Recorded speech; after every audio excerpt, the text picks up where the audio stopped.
法定人數。咁我宣布。Good morning. We have a quorum. I call to order the meeting. We will use the request to speak system, so members, after you're seated, please do not change seats. Agenda item 1, information papers issued since the last meeting. After the last meeting, the Secretariat has issued one paper. The paper was emailed to members before the meeting. Agenda item 2, items for discussion at the next meeting. The next regular meeting will be held on the 5th of September 2025. Upon the administration's request, the meeting will be rescheduled to 9:45 to 11:45 a.m. on that day. We'll discuss the following two items. 1. Building Hong Kong as an international education hub. 2. Development of international schools, private schools, and direct subsidy scheme schools. And 3. Development of gifted education. Do members have any objections? If not, proceed. Agenda item 3. Hong Kong students' participation in international studies and assessments. Please refer to LC paper number CB-31050/225-02. I see that Dr. Christine Choi, Secretary for Education, Mr. Cliff Ho, Principal Assistant Secretary, and Ms. Anita Ho, Principal Education Officer, are seated. Members who'd like to speak, please press the request to speak button. I will first let the Deputy Chairman to host the meeting.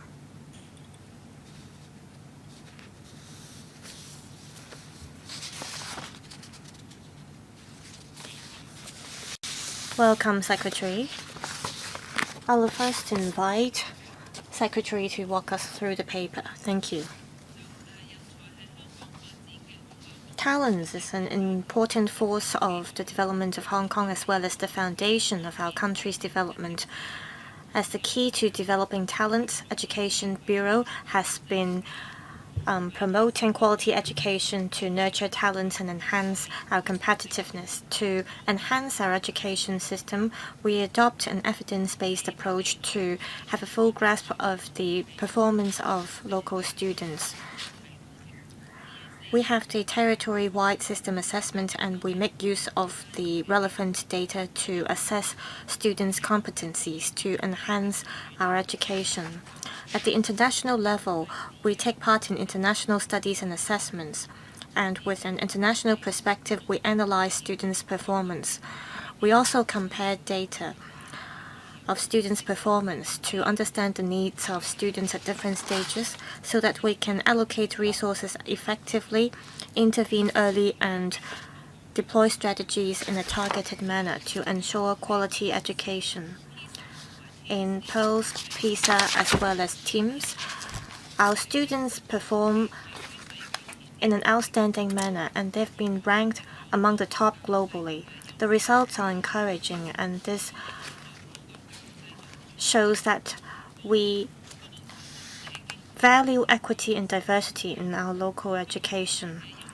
We have diversified support mechanisms for students, and this is attributed to the concerted efforts of our teaching staff, and this is also because we are willing to continue to invest in our education.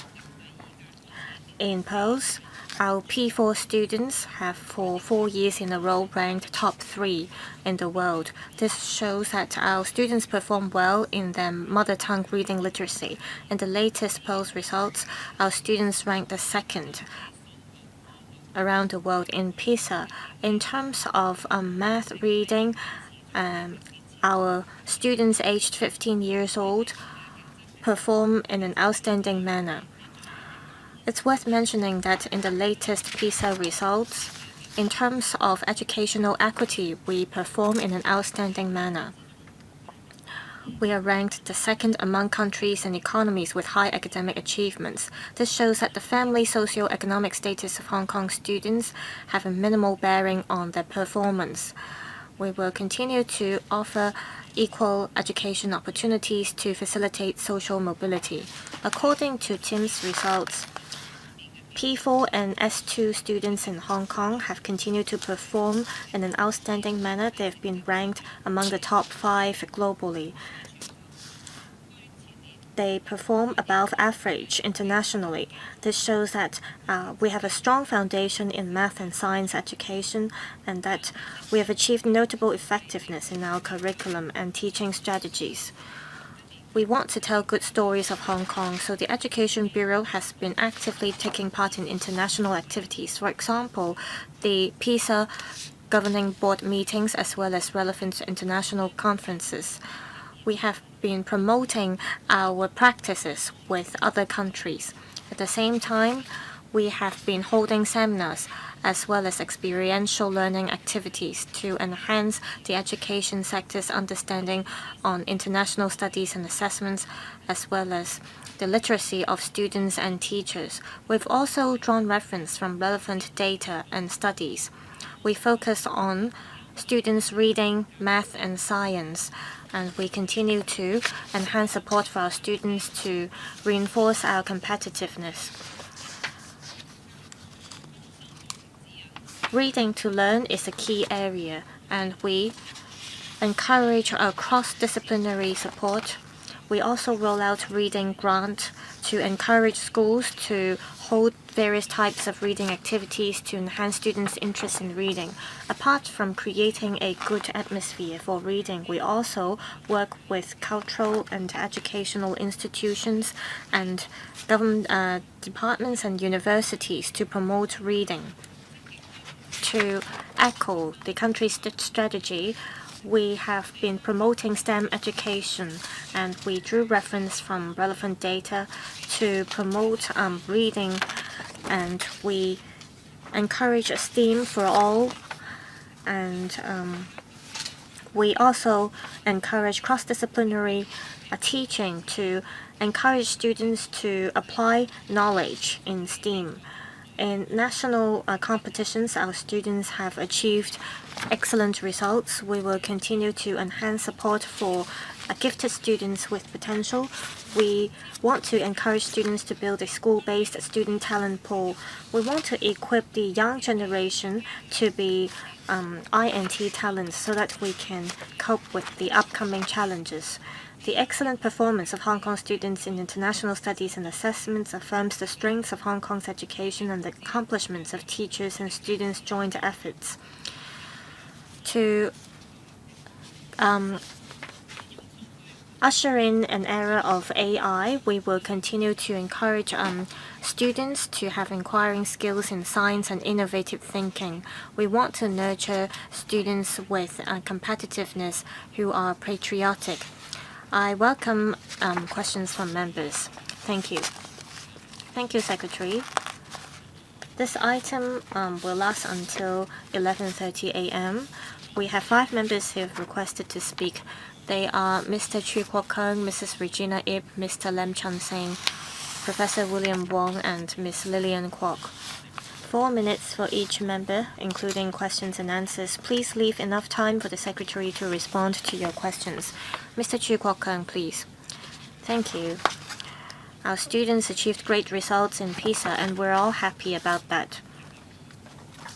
Singapore, Macau, as well as Taiwan, students there, they have achieved greater results in math and science compared to Hong Kong students. Has the government looked at the education system as well as the curriculum design and the reading culture in these places so that we understand the strengths of the others and we can enhance our own competitiveness as well? Also, I understand that reading is the foundation of students' learning, and our students achieved relatively poorer results in PISA in this regard. Professor Hau Tai Kit, a renowned scholar, once said that students spend more time on science and math. This is because it is easier to drill for these subjects, and students have spent relatively less time on language and reading. There are views that we emphasize science and math in our education system. Well, students in Hong Kong face a lot of pressure because they have to catch up with their academic performance and they are stressed about their exams. And if students have time, they'd rather spend their time on studying. Will the government reduce the number of lessons so that students won't have to always catch up with the progress? Lastly, I'd like to ask about STEAM. The government has been promoting STEAM education. How can the government ensure that reading will continue to be the foundation of students' learning so that students will continue to be interested in reading and that they will have a high reading literacy? Thank you. Secretary, on the 3 questions, first, compared with neighboring places or economies such as Singapore, Taiwan, and Macau, indeed, we are all ranked among the top globally, but others may perform better in certain subjects. In fact, in recent years, we participated in a high-performing jurisdiction study organized by PISA. And this is a study on the successful examples of high-achieving jurisdictions, and we were invited to take part in these studies. On this platform, we, together with different countries and regions, and experts as well as educational practitioners, have exchanges, and we appreciate their experience and we've learned from them. Students' ranking is affected by different factors, and every time we analyze the report provided on the time management of students, well, are our students focusing a lot on STEM and spare less time on language and reading? Professor Howe once said that there are 2 language subjects and there was also the general study subjects, and students had to read a lot of texts, and we fell behind on science subjects. But as mentioned, we adopt a data-driven approach as well as a science-based approach. So at the secondary senior secondary level, we reduced the lesson time for civic education, that is general studies, by half, so that students have more time to read. On the 3rd question, are students spending less time on reading because of STEAM education? This is because for STEAM, we focus on arts as well as culture. So we emphasize students' ability in terms of integrated knowledge. And so students will have to be creative and they'll have to read as well. And I don't think this contradicts with STEAM education. Mrs. Regina Ip, my first question echoes that asked by Mr. Chu. Just now, the Secretary said that Hong Kong students' ranking are similar to that of neighboring countries or regions. We see that Singaporean students rank the top in a lot of areas. Why are we falling behind Singapore? How do we compare with Singapore in terms of the resources we devote to primary and secondary schools? That's my first question. Secondly, PISA looks at students' mother tongue reading literacy. How about writing? Well, as an employer of an SME, well, I might not be able to hire administrative officers from the government. Well, but I do see that people in Hong Kong have dropped in terms of their performance in writing in Chinese and English. Will you conduct track surveys to see or to trace people's performance in writing? Well, please first answer the question why Singapore does much better than us. Secretary, thank you, Mrs. Ip, for the question. As I mentioned, when we talk to different jurisdictions and economies, we found that we have our own characteristic. Singapore attaches a lot of importance to PISA.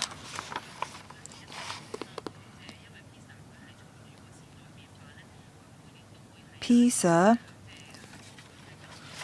adjust their theme and the mode of assessment every year, having regards to the societal changes. We understand that Singapore attaches a lot of importance to the PISA assessment methods.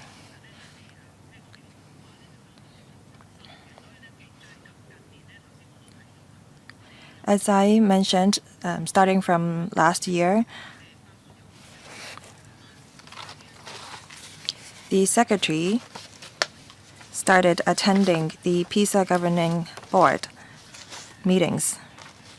And through attending the meetings, we learned more about the latest development of PISA assessment. And starting from last year, we have been talking to secondary school principals and teachers about our performance on PISA.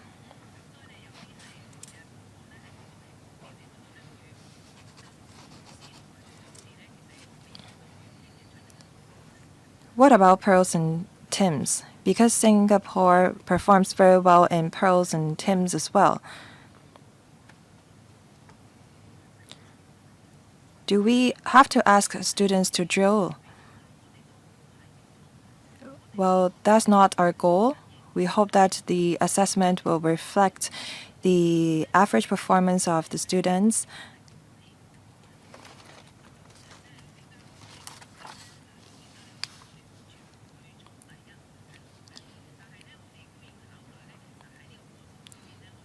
It may be good if we can rank the top, but we these days talk about lifelong learning, whole person development. We don't want to stress students too much on these international assessments. We want our students to have a balanced development. That's why we don't focus on ranking the top in terms of these assessments and studies. Given this approach of ours, our students still perform very well globally. I think that reflects the actual strengths of our students. This year, I'm glad to learn that 100% of the schools who were asked to undergo these studies and assessment were willing to do so. I believe that our ranking in the new round of studies and assessment will be different. The Secretary did not address my questions on students' performance on written English and spoken English. Mr. Lam Chen Sing, thank you.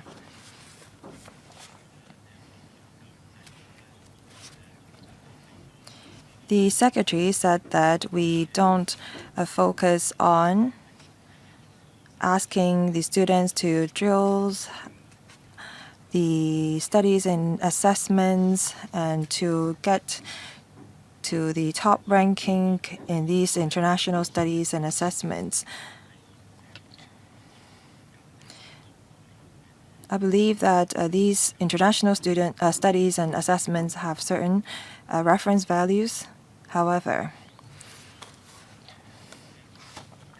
for reading, in 2021-22, we ranked the 11th. Mathematics, science, in 2021-22, there's a drop in our ranking. However, on the area of creativity, among the 64 economies, we ranked the 22 or 22nd.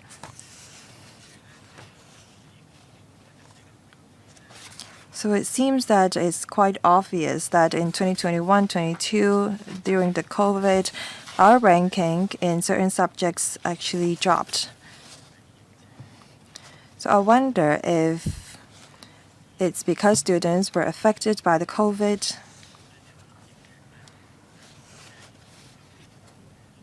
or worse even, COVID has actually affected a few generations of students, because during the pandemic, students often just watched videos and play games online, and they did not have the opportunity to interact with their students. That's why their creativity declined during the time. So has the Education Bureau studied the impact of COVID on students and whether that's the cause of the drop in terms of our ranking? The Education Bureau has this reading grant, and we also have many different programs funded by the Jockey Club. If these schemes are effective, then perhaps we should rank even higher in these international studies and assessments. Secretary. Regarding our ranking in 2021, we do notice that our ranking has dropped.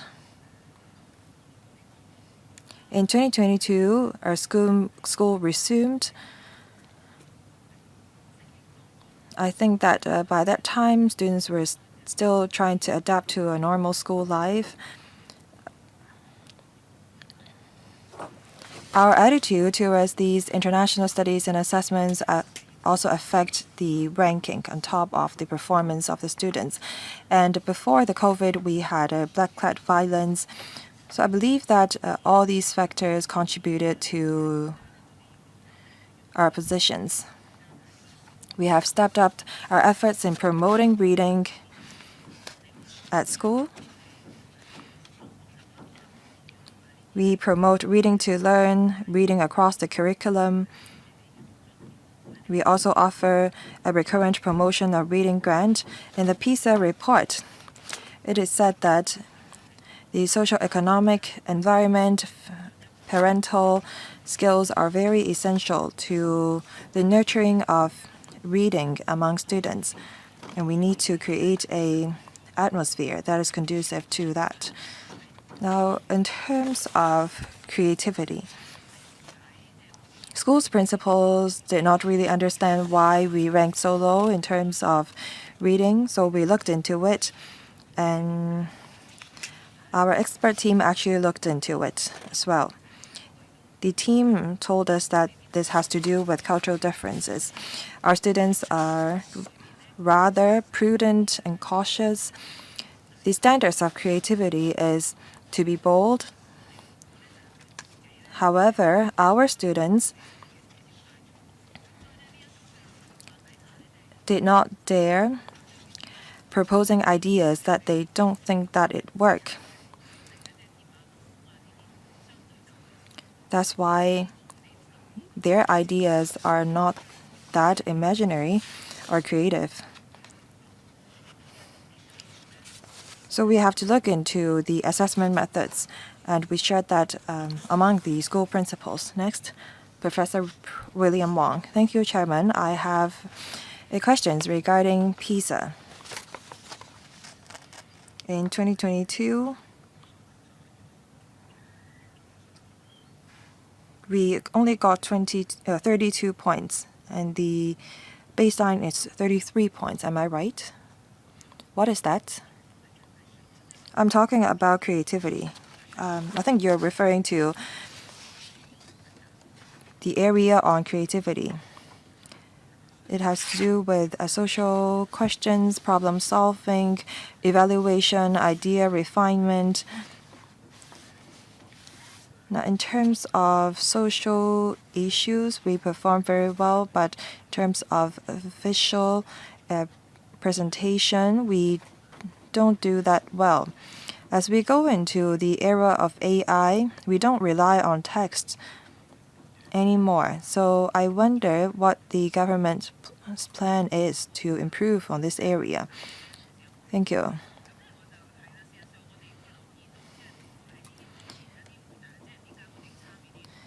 The reason why we participate in these assessments and studies is because we want to see if we have any blind spots in our efforts to promote reading amongst students. Now, in terms of visual presentation, our students are rather weak, and we do recognize that we have to step up our efforts in this area. We have been talking to school principals and students about this. We do need students to improve in terms of, say, visual presentation, usage of AI, so on and so forth. I will see if my colleagues have anything to add. Ms. Wong, please. Thank you. Now on visual arts. As you can see, our teams in visual arts have carried out many activities. We had one on Sunday. Some members of the panel on education took part in these activities as well. The Academy for Gifted Education identified students with special talents on, say, humanities, arts, sports, science, so on and so forth. We nurture our students who have a talent in these areas. Thank you. Next, Ms. Lillian Kwok. Thank you. I'd like to follow up on the area of creativity under PISA. I know that the government have conducted many seminars and talks to schools, teachers, and parents.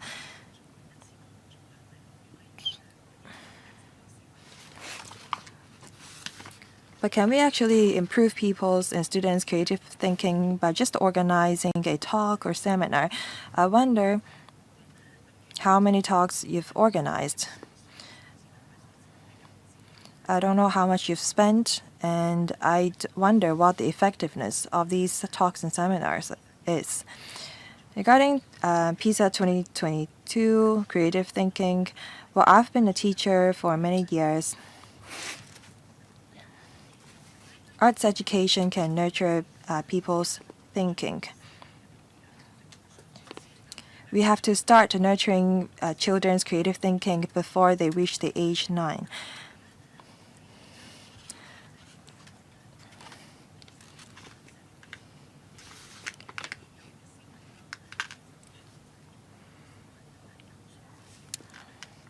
However, it seems that it's quite difficult for us to nurture children's creative thinking when they were young.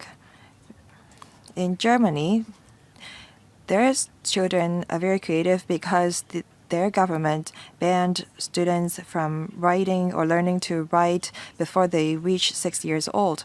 However, for our students, they have to start to learn how to write when they were in kindergarten. Second, arts education is very important. However, our visual arts or arts teachers have to also teach other subjects. I wonder if the administration will review such an arrangement. Secretary. Thank you. As to whether we will enhance students' abilities in exploration and creative thinking, well, we now have a primary science subject to nurture students' creativity and inquiry spirit.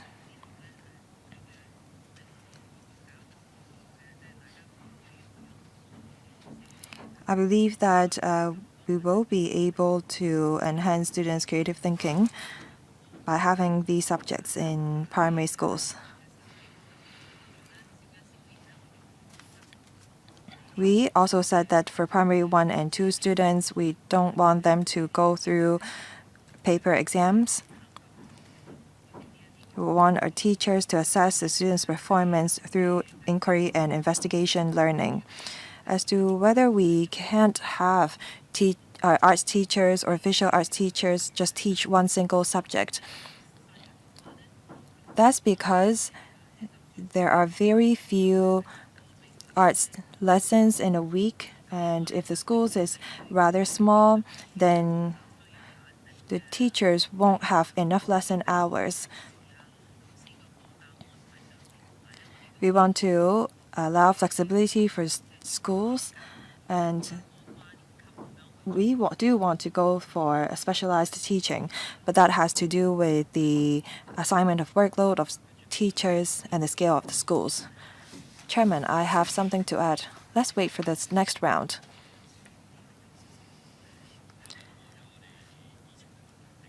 Please press for the second round.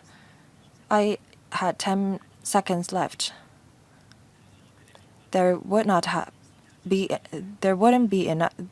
enough time for the secretary to answer. 主席， Dr. David Lam. Thank you, Chairman. I have a comment, mainly.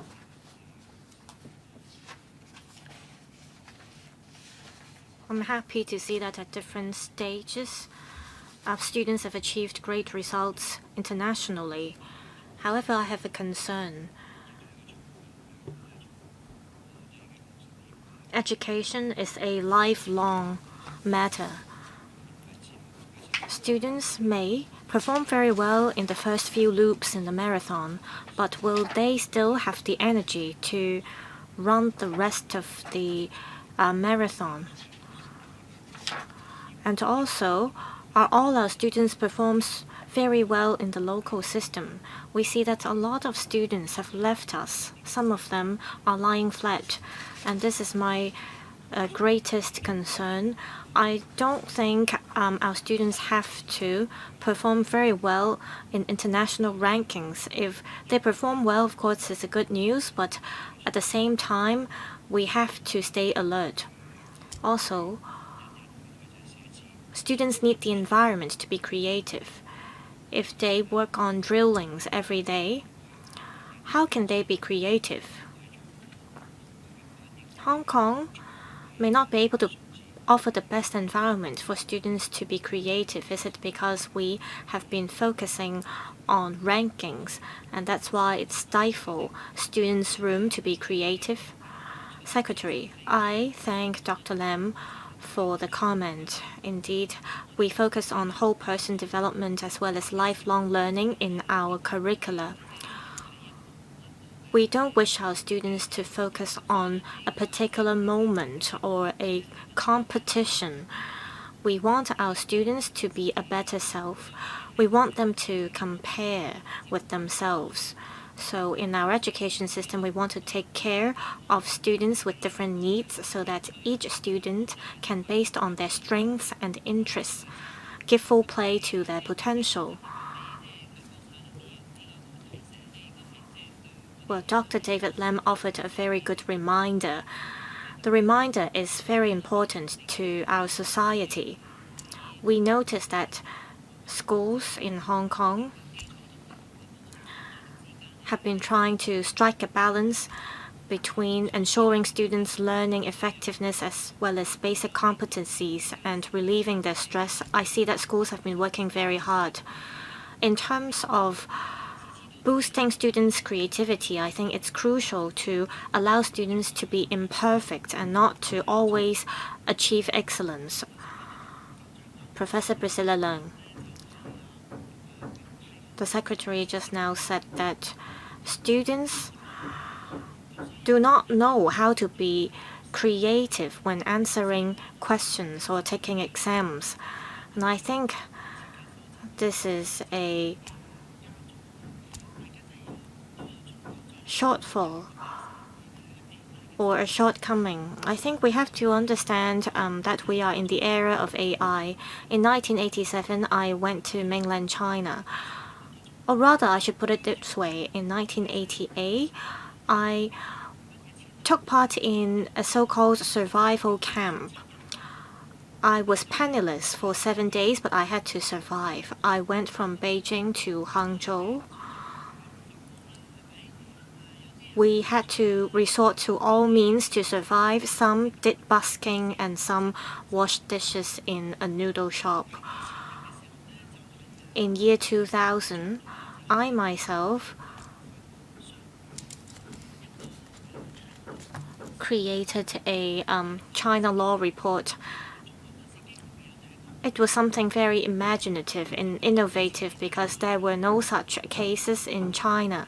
In year 2000, the report was created, and I got a lot of support from the legal sector. Back then, there was a person called Jack Ma, and Jack Ma is most well known for being imaginative and creative.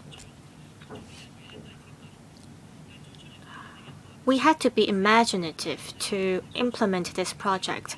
Mr. Jack Ma back then was promoting his ideas in Hong Kong, but he wasn't very successful until year 2007 and 2008.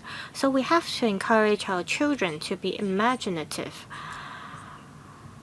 11 years ago, I went to Israel. I'm just talking about education. I'm not talking about other areas. I was very impressed. In the 2000s, we tried to promote Zoom class, and back then, Israel already had Zoom classes. We wanted to promote bilingual classrooms. In fact, in year 2000, there was already Zoom classes in 2000, in Israel, but we only have it during COVID. They have some very great scientists in Israel, and how did they manage to achieve nurturing so many scientists? Is because they encourage students to ask questions, and it starts from their family education. And that's how they cultivate top scientists. If you look at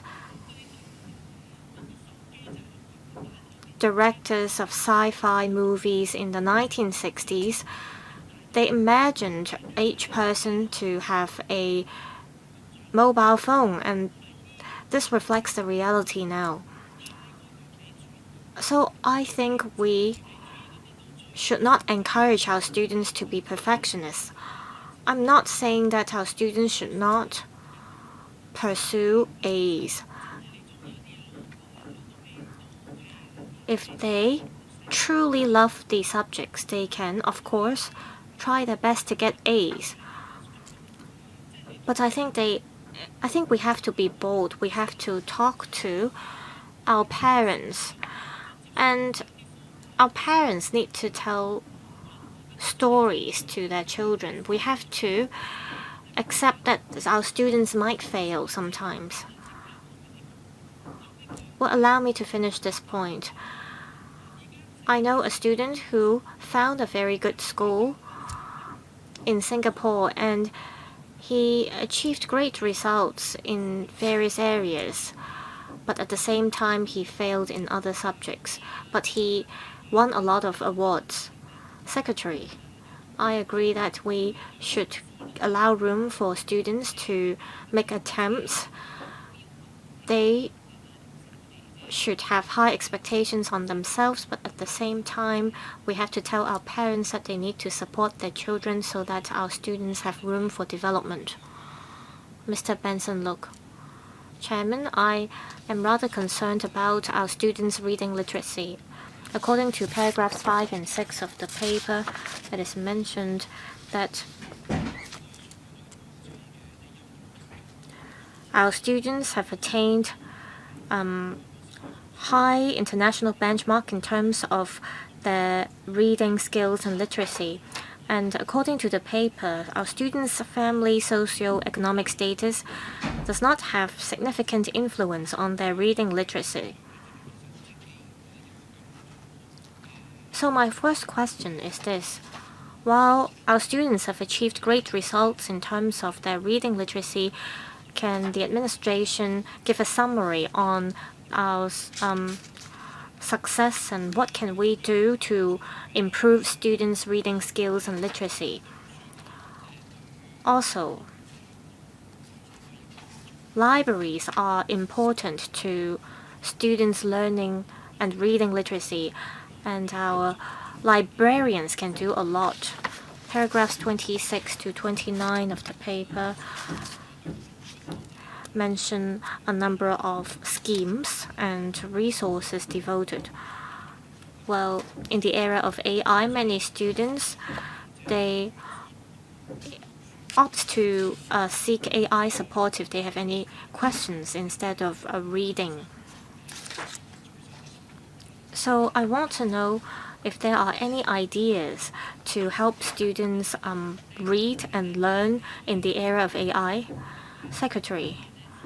Firstly, our students have been achieving great results in reading because of various reasons. And how can we improve? Well, we have to nurture students' interest in reading as well as their ability and literacy.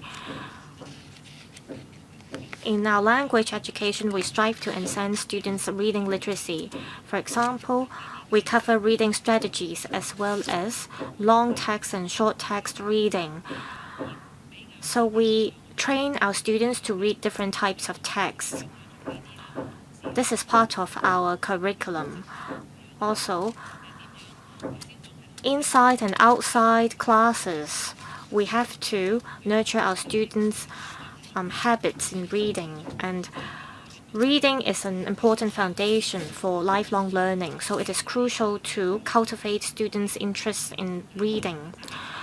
Under the Education Bureau, we roll out a lot of reading schemes and reading grants, and together with different organizations and students, we hold a lot of activities to promote reading.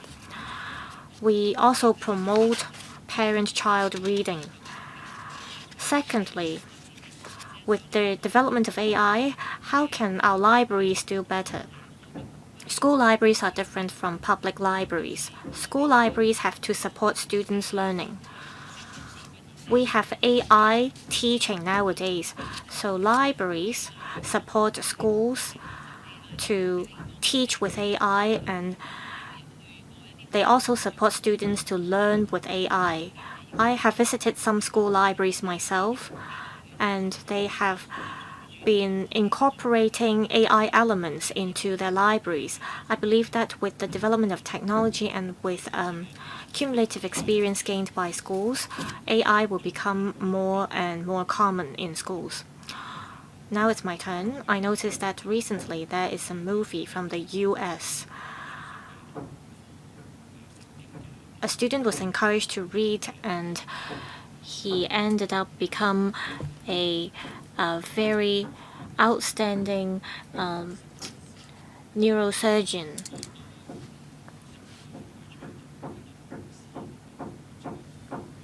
So students' creativity has to do with teachers teaching.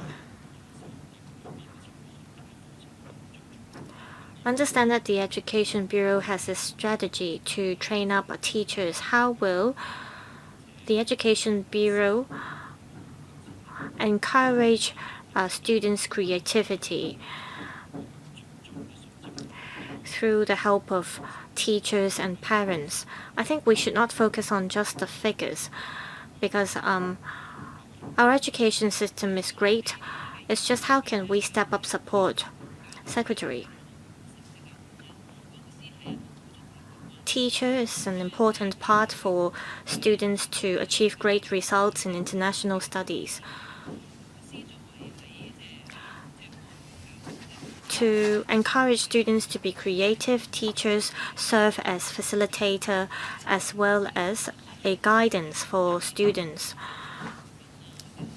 So we have training for teachers of different ranks and grades. We have pre-service training. We also have thematic training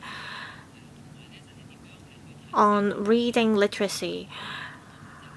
The training teaches students how to enhance students' interests in reading, and we take into consideration the circumstances of different schools to design the training sessions. Also, family is important. Well, there are studies which show that if there are books at homes, it could help students achieve better reading literacy. So we encourage parent-child reading, and in terms of parent education, we have stepped up efforts and support.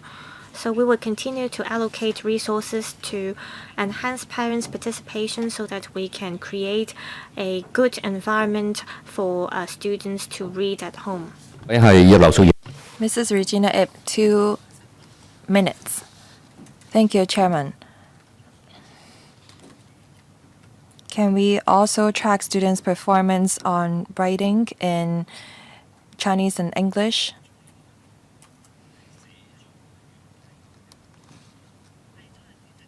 Thank you. This is very important indeed. There are two types of writing, a functional writings and arts writing. Say, for example, writing minutes, letters, speech. These are functional writing that are more practical. The second type is literature.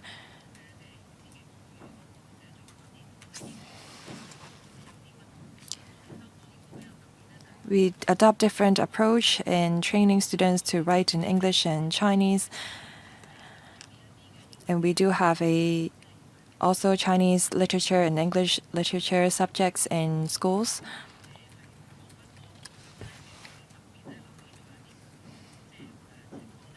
If we notice anything out of place, we're going to follow up on it. For TSA, we do have assessment on writing for primary 3 and secondary 3. For senior secondary school students, we have DSE. As to whether we should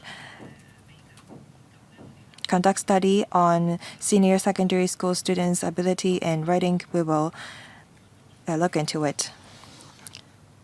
I still have some time left. Mrs. Jib.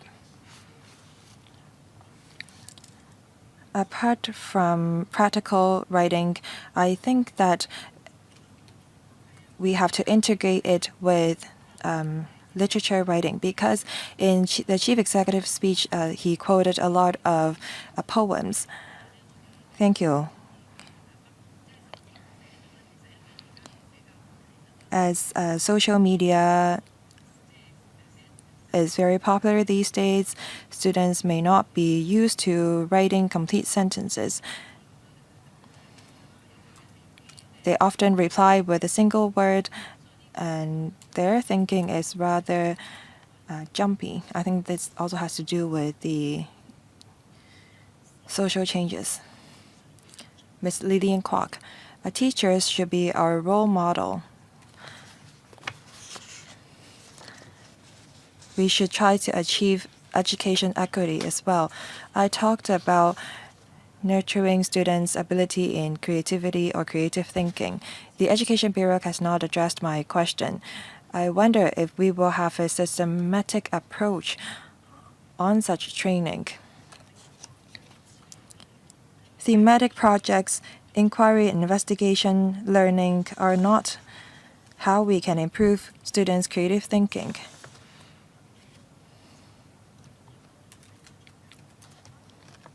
I tested out your projects for you. I am myself a visual arts teacher. The secretary said just now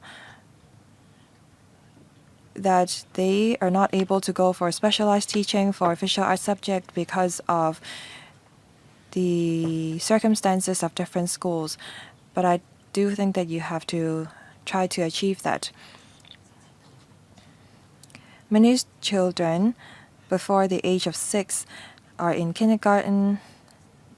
For those after 6, before 9, they're in primary schools. It's very difficult for us to align the mode of education for these children. I hope that the government will look into how we can systematically nurture our students' ability in creative thinking. Thank you. Secretary.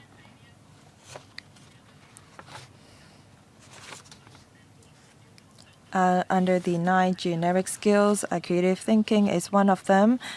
We have reformed our curriculum, and many teachers actually participated in it. We have successful examples.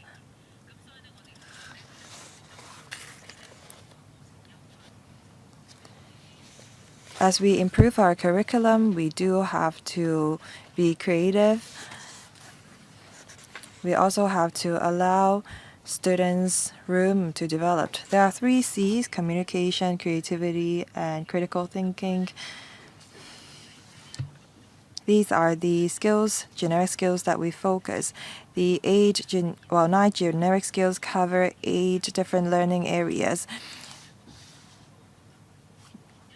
We don't create a subject for each of the 9 generic skills because these skills are to be applied in actual real-life circumstances. We cannot just train students for one particular skill. That's not how we teach our students, and that's not good for a balanced development. These days, we focus on consolidated application of skills. We want students to be able to cope with real-life problems by leveraging on what they've learned at schools. They should not be afraid to make mistakes. That's the most important thing. Chairman, my question has still not been answered.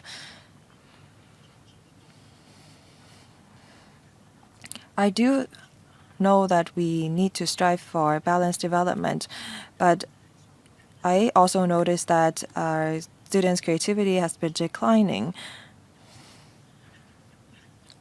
I wonder if the administration will have a integrated planning for students in kindergarten, primary, and secondary schools. Secretary, thank you. For our kindergarten education, we focus on students learning through play.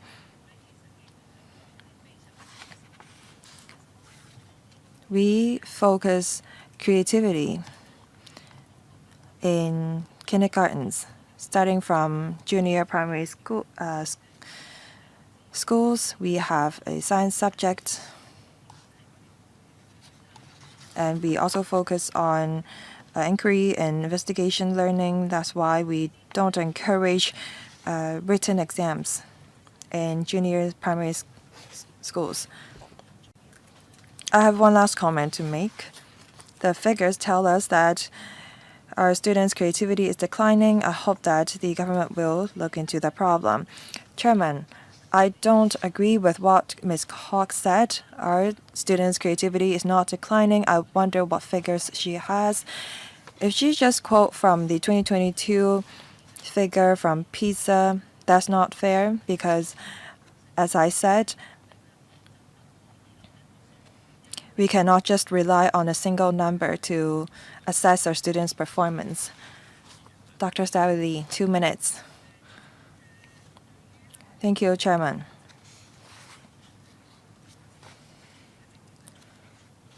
Hong Kong students have been performing well in international studies and assessments. I think that this shows that our education system is effective and we have nurtured many outstanding students.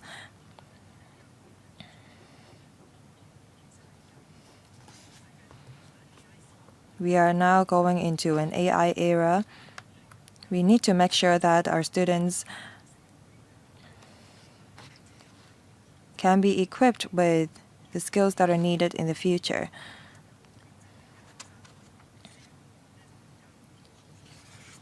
That's why we also have to train our teachers.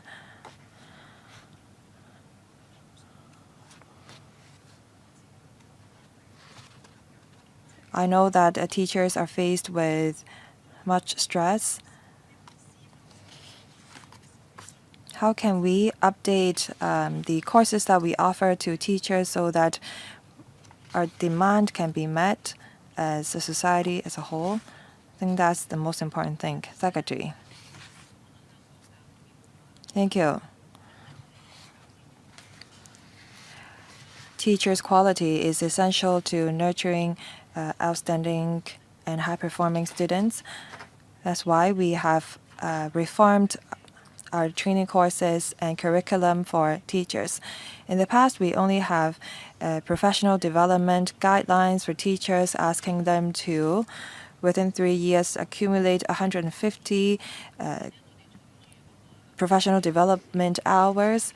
But with societal changes, we have now higher and higher expectations for teachers, and the role of teachers have become more diversified. So we have updated the framework for professional development, and we have also established a committee on teachers' professional development. So teachers' training are now categorized into pre-service, in-service, and pre-promotion. And we also have regards to the roles of different teachers. We also offer training for non-Chinese, for those teaching non-Chinese speaking students, for students with special needs. And to cope with the AI development, we also have training for teachers on such an area.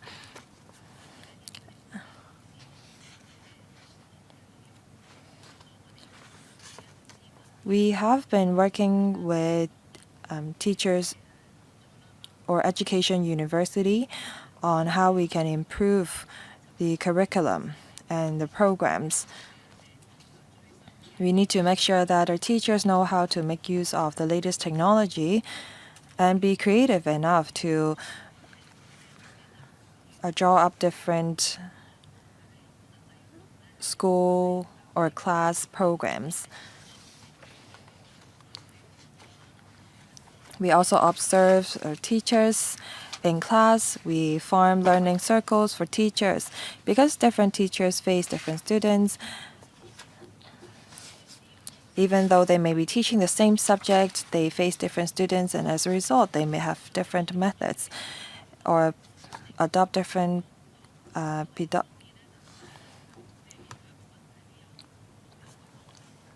approach.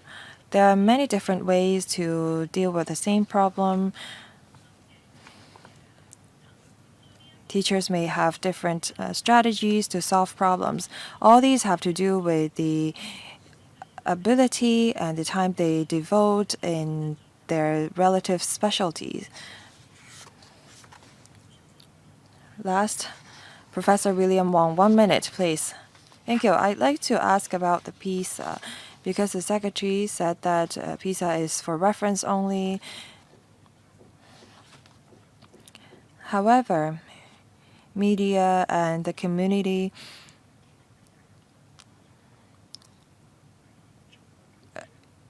sometimes attach a lot of importance to the assessment. Should we just quit? Secretary, thank you. As I mentioned, we have been ranking among the top globally in PISA assessment, except our writing skills in 2022, where we ranked 11. But for most of the years, for most of subjects, we ranked top 10 globally.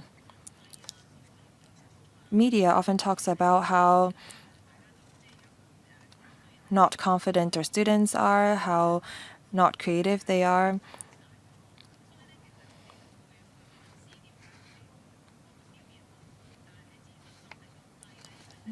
So we are looking into why our students are not or so not confident despite their performing so well in international studies and assessments.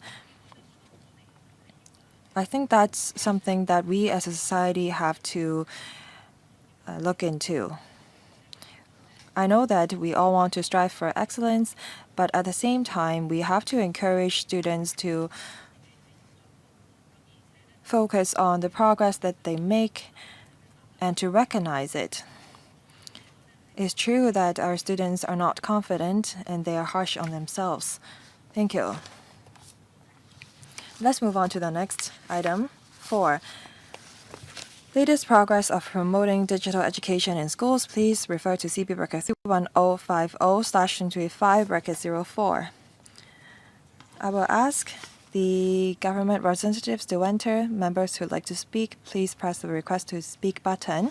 We have with us Dr. Si Chun-fai, Secretary for Education, Ms. Edith Che, Principal Assistant Secretary, Curriculum Support, Mr. Yan Po Was, Chief Curriculum Development Officer, Information Technology and Education, Mr. Henry Lee, Chief Curriculum Development Officer, Technology Education, and Dr. William Wong, Chief Curriculum Development Officer, Science.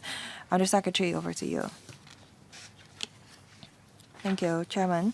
Members, good morning. As the process of global digitalization continues to deepen, digital education has become a key factor in enhancing competitiveness and cultivating talents. In 2022, our country started the Strategic Initiatives for Digital Transformation of Education. Released in early 2025, the 2024-2030 2035 Master Plan on building China into a leading country in education promulgated by the country clearly sets out the goals to leverage the support of education, technology, and talent. In the 2024 policy address, the Chief Executive established the Steering Committee on Strategic Development of Education. The committee have reference to the experience of the mainland and other countries to formulate different strategies. First, we have to enhance students' digital literacy and skills. Second, we have to strengthen professional training of teachers. Fourth, optimize digital education and civil infrastructures. And fourth, we have to strengthen ties between local, mainland, and international INT institutions, tertiary institutions, and relevant sectors to enhance synergy and promote high-quality development of digital education. We have been promoting the digital transformation of schools. We attach also a lot of importance to the integration of science and education. We have enriched programs for primary schools and secondary schools. We are going to enhance the students' understanding in AI. In the second half of the school year, we're going to roll out the primary science subject by integrating AI and innovative technology elements. We are also going to promote AI-assisted learning in primary schools. We have been promoting mathematics modeling to enhance students' ability and problem solving. We're going to also review the mathematics curriculum in primary and secondary levels. Our medium to long-term goal is to harness AI to assist in the teaching and learning of all subjects in primary and secondary schools. The Digital Education Center of Excellence of the EDB is now working on on-site support services to schools. At the end of 2024, we rolled out the AI for Science Education Funding Program.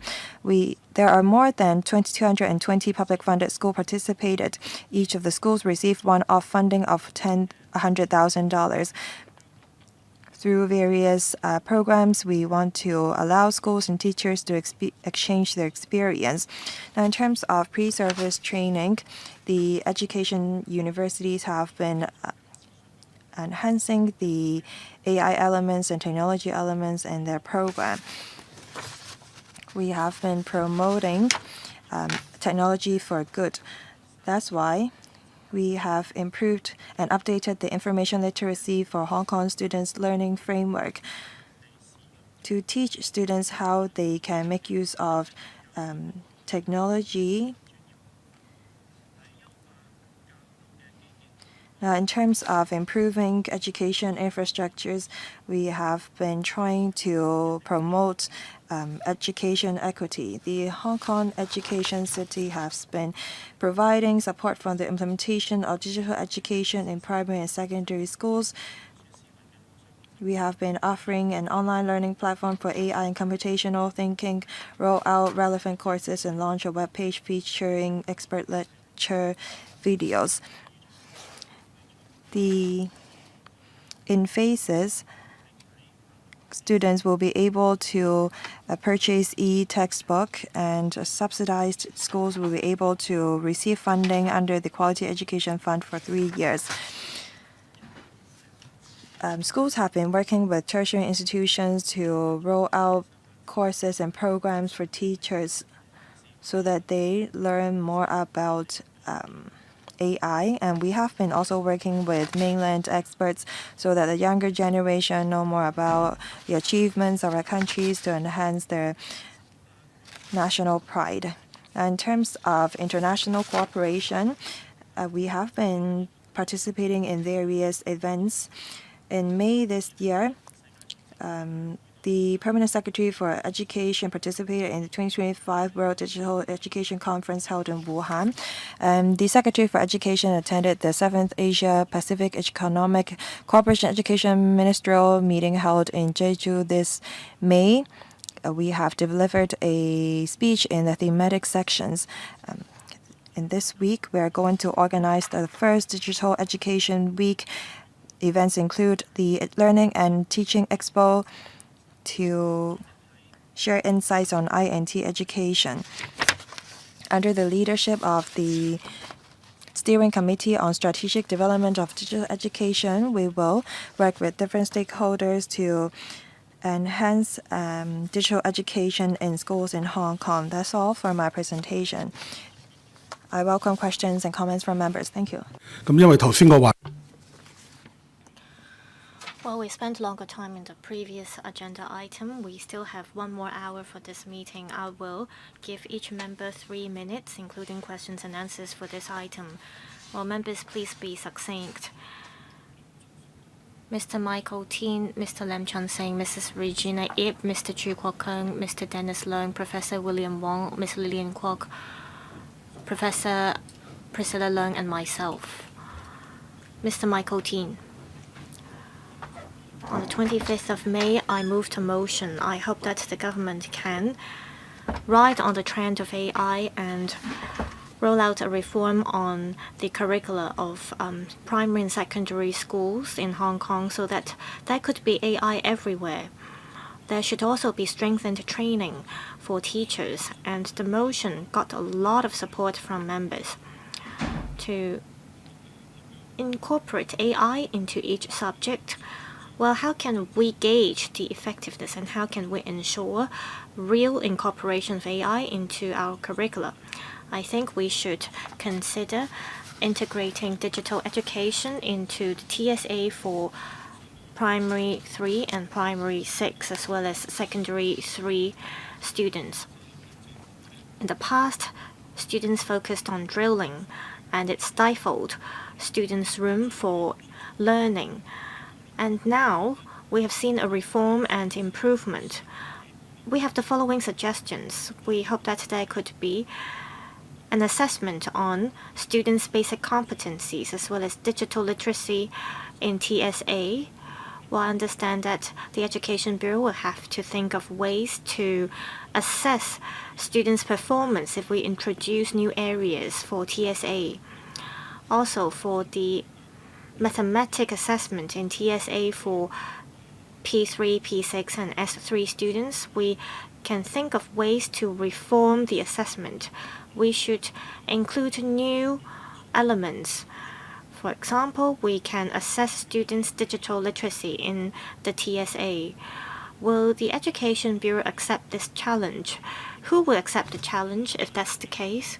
Or do you think that we don't need to reform the TSA and we can just stick to the existing model? Undersecretary. To integrate AI education into each and every subject, we have to look at 2 levels. First, we can try to incorporate digital education and AI into the dissemination of knowledge to enhance students' literacy. Secondly, we can have AI-assisted teaching. For example, for both teaching, learning, and assessment, we can make use of AI tools to ensure effectiveness of teaching. And this is not just about the content of a syllabus or a curriculum. It's about the teaching pedagogy as well as teaching method. In this regard, we will step up training for teachers. And for the junior secondary science subject, we have already been working on this. And on whether we should introduce a new paper in the TSA, well, just now Mr. Michael Tin suggested that we could reform the assessment for math in the TSA, and I think we can make certain adjustments. As mentioned, we have plans to review our primary and secondary school curricula. This is because the existing curricula needs improvement. After we have refined the curricula, we will also make corresponding adjustments to our evaluation tools, including the TSA. Next, Mr. Lam Chun-sing. Thank you, Chairman. We care how our students can learn how to use AI, but I'm also concerned how AI can assist teachers teaching. Well, teachers nowadays are very busy. They have to mark students' paper as well as assignments? Can they make use of AI or technologies to better understand students' strengths and shortcomings so that teachers can focus on helping each student improve? Also, will AI be able to help shoulder the administrative and clerical works of teachers so that teachers have more time to get in touch with students? Well, we are in the era of AI, but we don't want teachers to simply be a machine to assess students' performance. We want our teachers to nurture our students. So will AI be able to assist teachers' teaching? Paragraph 25 mentions that $2.5 billion are set aside under the QEF to narrow the digital divide. This scheme will run until year 2026. Well, I understand that the government is facing a fiscal deficit, so it has lifted the 2,500 student subsidy, which are non-means tested. However, still, I want the government to focus resources on supporting grassroots students to procure technological devices. Can this scheme be continued? Undersecretary, I thank Mr. Lam for the questions. Well, on how AI can help teachers with marking assignments or writing and shoulder teachers' administrative work. Well, this is exactly why we are promoting digital education. Under the QEF, we have a scheme and we've set aside $500 million, and the $240 million spent on 22 items set out in Annex 3.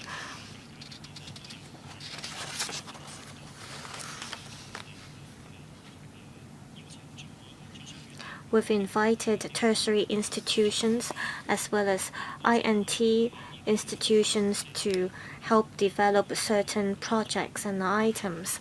And all these projects can help achieve the goals mentioned by Mr. Lam. Well, we need time to test out these schemes and projects. We will continue to listen to schools' feedback on these tools, and we will continue to make improvement. Mr. Lam asked about supporting grassroots students to procure mobile devices or computers. Regarding this, as mentioned by the member, we have been promoting digital education, and this is an important part of our work. Many schools, apart from using the subsidy given under the QEF, they are also offered resources to procure computer devices for lending to students. And this is to help narrow digital divide and to promote educational equity. This is one of our 4 major strategies in promoting digital education. Now, apart from subsidizing schools to procure digital devices, we have the support from the Hong Kong Education City to help narrow the digital divide, and the steering committee will continue to follow up on this effort. Mrs. Regina Ip. Well, digital education is of course important. I see that there is a great loophole in the information provided. Well, you do not cover aerospace technology in your curriculum. Well, Undersecretary said that we have to enhance students' sense of national identity, and we have to integrate ourselves into our country's development. Well, our country has been focusing on aerospace technology, and in the budget, there's mention about speeding up the procurement of satellites. Well, do you think that you should include information and knowledge about low-track satellites in your curricula? Undersecretary, we are promoting the humanities subject in the primary level. And we have incorporated relevant information in the syllabus. In the primary level, students will learn about aerospace, earth science, and so on. And we have incorporated the relevant elements into students' learning. Perhaps I'll ask my colleague to supplement. Well, I'd like to add one more point. Well, aerospace technology has to do with digital education. This is a report from the SCMP, and it says that there is a software called Open Harmony, and it helps speed up the accuracy and development of low-track satellite. Well, I thank Mrs. Regina Ip for the comments on INT education. In the 12-year education, we have incorporated aerospace technology, and we have also incorporated deep sky investigation, and also in the physics, chemistry, and biology classes, we have incorporated elements concerning aerospace, which will touch on rockets as well as satellites, and students will learn all about these. We have worked with the space agency of our country, and we have held a competition. We've got applications from about 200 schools, and our space agency of China have been working with our secondary students to adjust some of the models, and they're now at the final stage of assessment. We hope that our students can display their work in relation to satellite communication. Well, the third discussion item today concerns a funding proposal. Well, members who'd like to take part in the next item, well, please watch the time. Mr. Chu Kwok-keung. According to the paper, the medium and long-term goal of the administration is that at primary and secondary school levels, AI can be made use of to assist teaching. Is there a concrete roadmap? Also, is there a short-term target stating, say, by certain number of years we'll be able to achieve this? Also, according to the paper, there is an information technology grant. In year 2024 to 25, the grant is $270,000 to $890,000 for different schools, and 10% of the grant has been cut. And this is because of the fiscal deficit. We have to tide over the difficult times with each other. Will the government consider adopting a central procurement model for resources used by public sector schools? Would it be cheaper to have central procurement? Also, since 1998, there have been 4 information literacy strategies, and the last strategy was rolled out some 10 years ago. It is an old paper. Also, in June, at this panel, the administration mentioned that there is no plan to roll out the 5th strategy. So will the government consider rolling out a development blueprint instead, and that there will be a 2.0 or 3.0 version so that a review can be conducted regularly? Undersecretary. Thank you, Mr. Chu, for the questions. First, on how we can promote the application of AI in different subjects. As mentioned, we have a pilot scheme for junior secondary level. Hopefully, after the scheme, we can review how we can, where we can make improvements on, and we will consider then if we should extend it to different subjects. At the same time, we also have to step up training for teachers.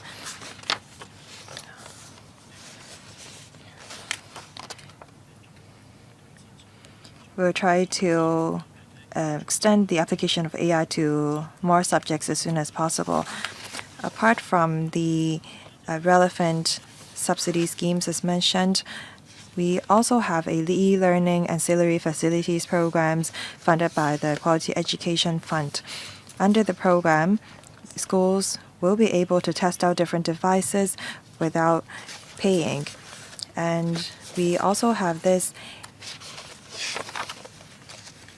other program that offers schools resources to promote digital education, say, for example, the AI for Science Education funding program. The Hong Kong Education City upload various electronic teaching tools on their online platform.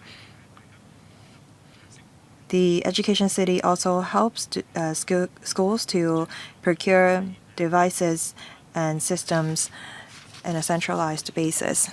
As to whether we will formulate a blueprint for digital education,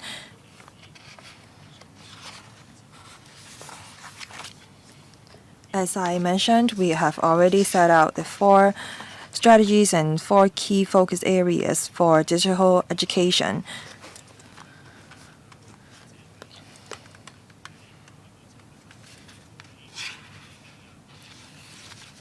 As to whether we're going to set KPIs and concrete plans for each key focus areas and directions, we will look into it. Thank you. Next, Mr. Dennis Leung, Deputy Chairman.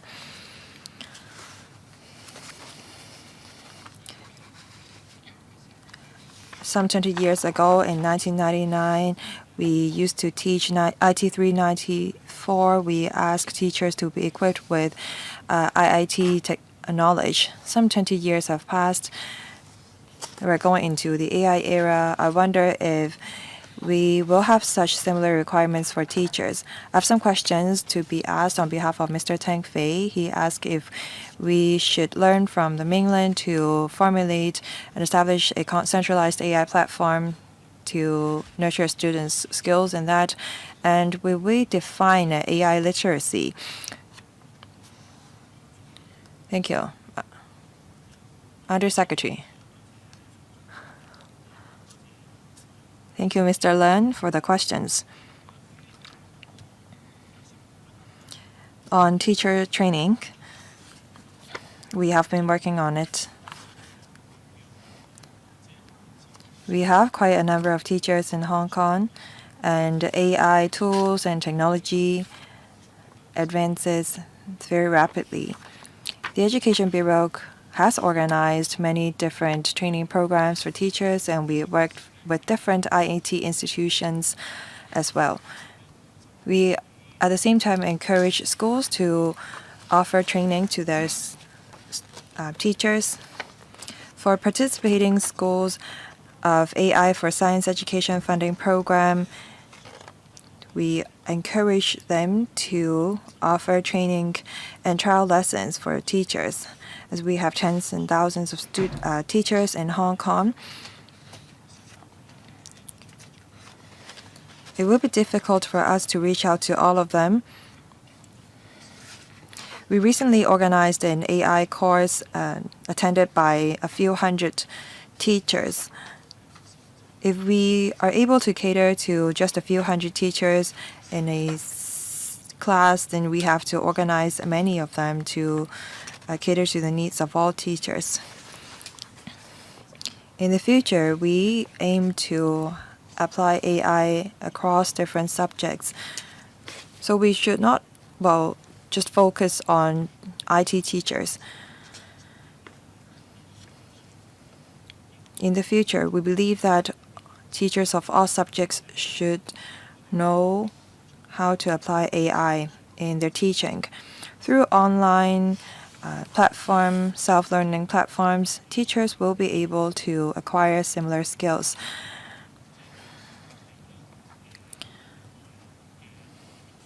As to how we should strengthen ties with the mainland and overseas counterparts. That's our goal. The permanent secretary actually led a delegation visit in May to the World Digital Education Conference held in Wuhan. We shared not just our own experience, at the same time, we want to step up our exchange and connection with mainland and foreign experts.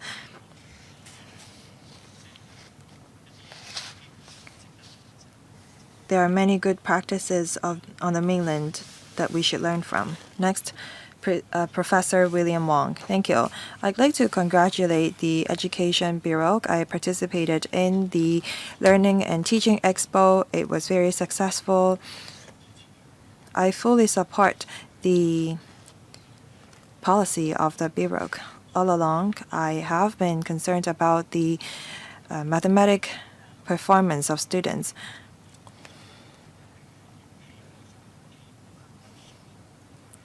Students need to have mathematical skills before they can acquire AI skills. Not that many students take M1, M2 mathematics. I think that starting from primary school, we should teach students about statistics because AI rely on it as well. I wonder if the administration has considered teaching primary and secondary school students statistics. Second,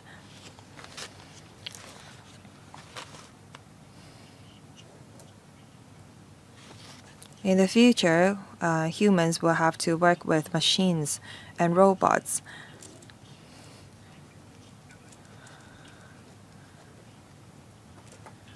Has the administration looked into the possibility of introducing a virtual teachers?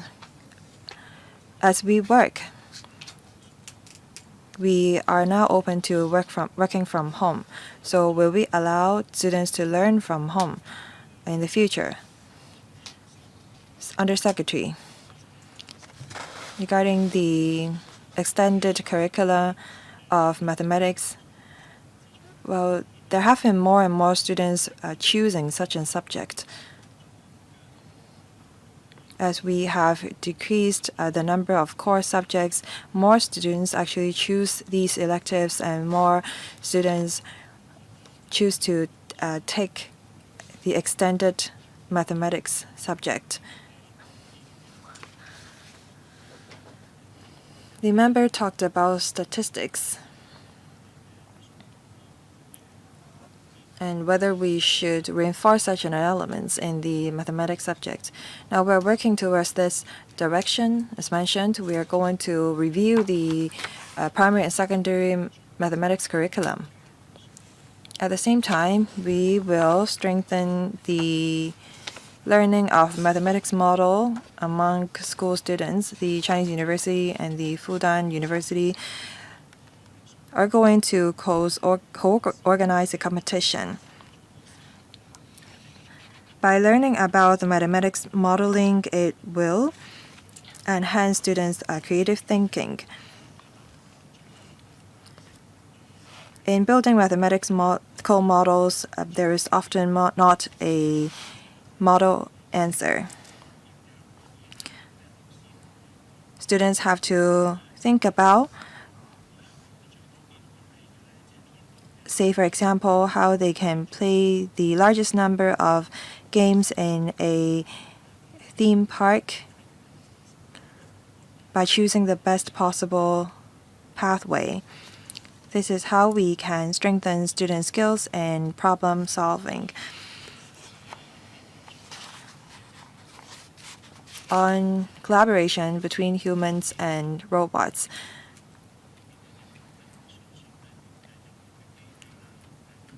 we believe that all mathematics and AI tools, well, none of them will be able to replace teachers. As we saw during COVID, there are some deficiencies to online classroom or virtual learning.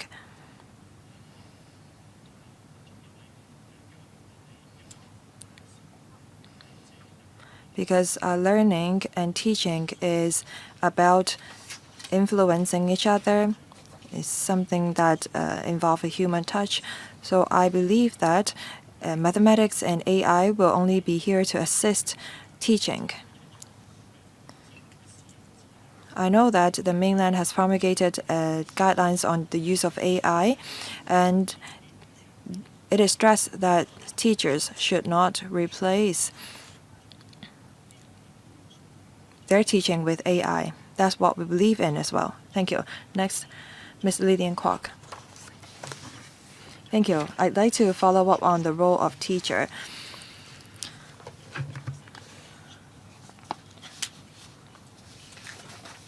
With the emergence of AI, now we already have some AI teachers. So I wonder what changes there will be to the role of teachers. As we nurture our prospective teachers, do we have any measures to teach them how to control AI, make use of AI to assist their teaching? I think that we should take this opportunity to review how we can nurture better our prospective teachers to adapt to the new era. Second,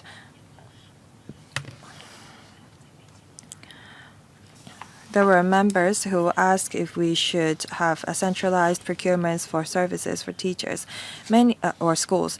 Many schools use servers, and I wonder if the Education Bureau will create a private cloud for all schools because servers are not enough, and many schools procure cloud services.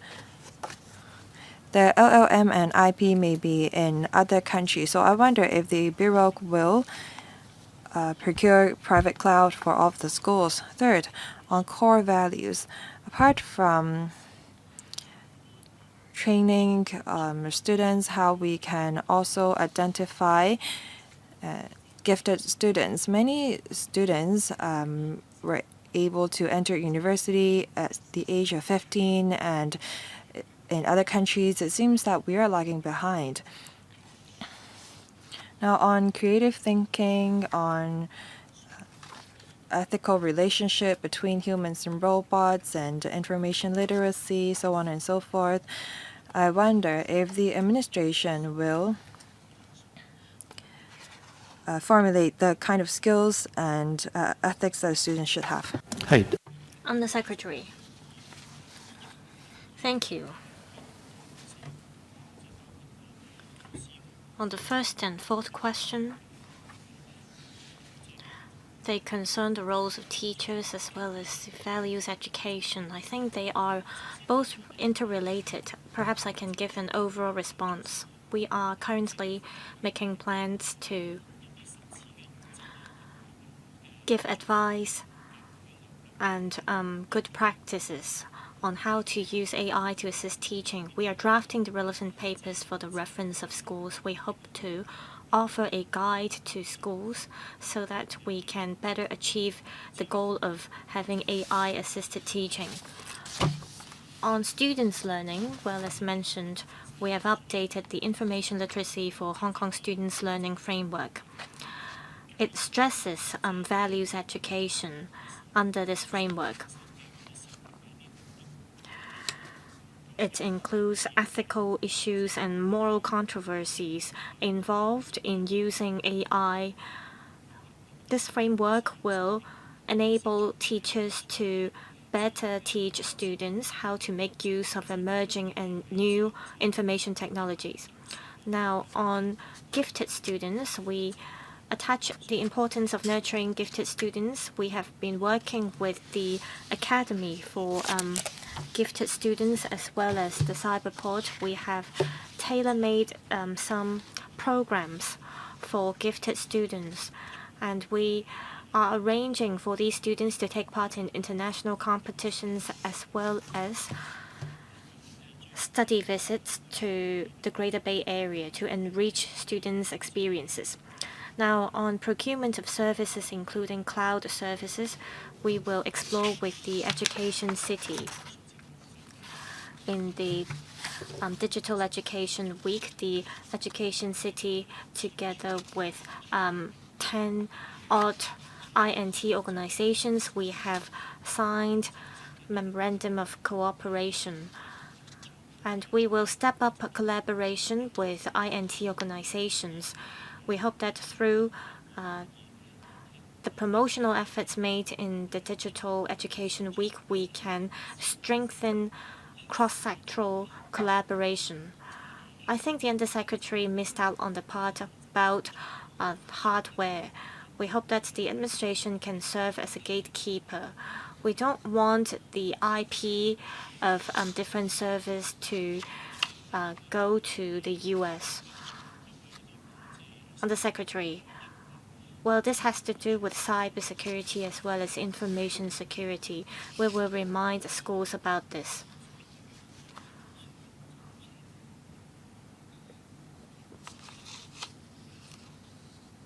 Well, we have computational power and capacity in many neighboring places, so we don't have to look so far to the US. Now it's my turn. I'd like to talk about information technology education. I see that in Annex 1 you have done a study to learn about the effectiveness as well as students' information technology literacy. The results are very positive, but is it that positive in reality? I see that there are many problems faced at the front line. Will you focus on the pain points in your future studies, for example, in recruitment of power, as well as in terms of the curricula? Are they able to catch up with the development of technology? Will you focus on these points in your future studies? Secondly, we've been talking about promoting digital education. We need administrative management to go digital as well. I was told by many principals that the Education Bureau has cut the administrative grant. Are there any measures in place to, in a more consistent way, support aided schools as well as direct subsidy schools so that they can go digital? We hope these schools in the long run can have a better administrative management model. They need to go digital in this regard. Thirdly, I'm glad that $1.5 billion have been set aside under the QEF for procurement of technological devices and products. However, have you noticed that most schools have been making use of the fund to procure iPads? Well, are there no other brands that we can use? Are there no other models that we can pursue? Can we do away with monopoly of one single brand? I will stop here. Thank you. Undersecretary, thank you for the 3 questions. Apart from learning about the promotion of digital education through studies, there are other channels. For example, we do visits. Also, there are focus group meetings. Recently, we have had face-to-face communication and exchanges with frontline teachers to learn about the challenges they face in promoting digital education as well as the pain points they encounter. We will try our best to further relax the relevant restrictions and barriers and provide more support and resources to schools. We've heard their views. We have been working on promoting information technology education all along. We mainly focus on the education ancillary infrastructure. However, there are different channels for us to learn about the actual circumstances. Now, in terms of administrative management, there are 22 items under the e-learning ancillary facilities program of the QEF, and there are different projects that can help teachers deal with the administrative work.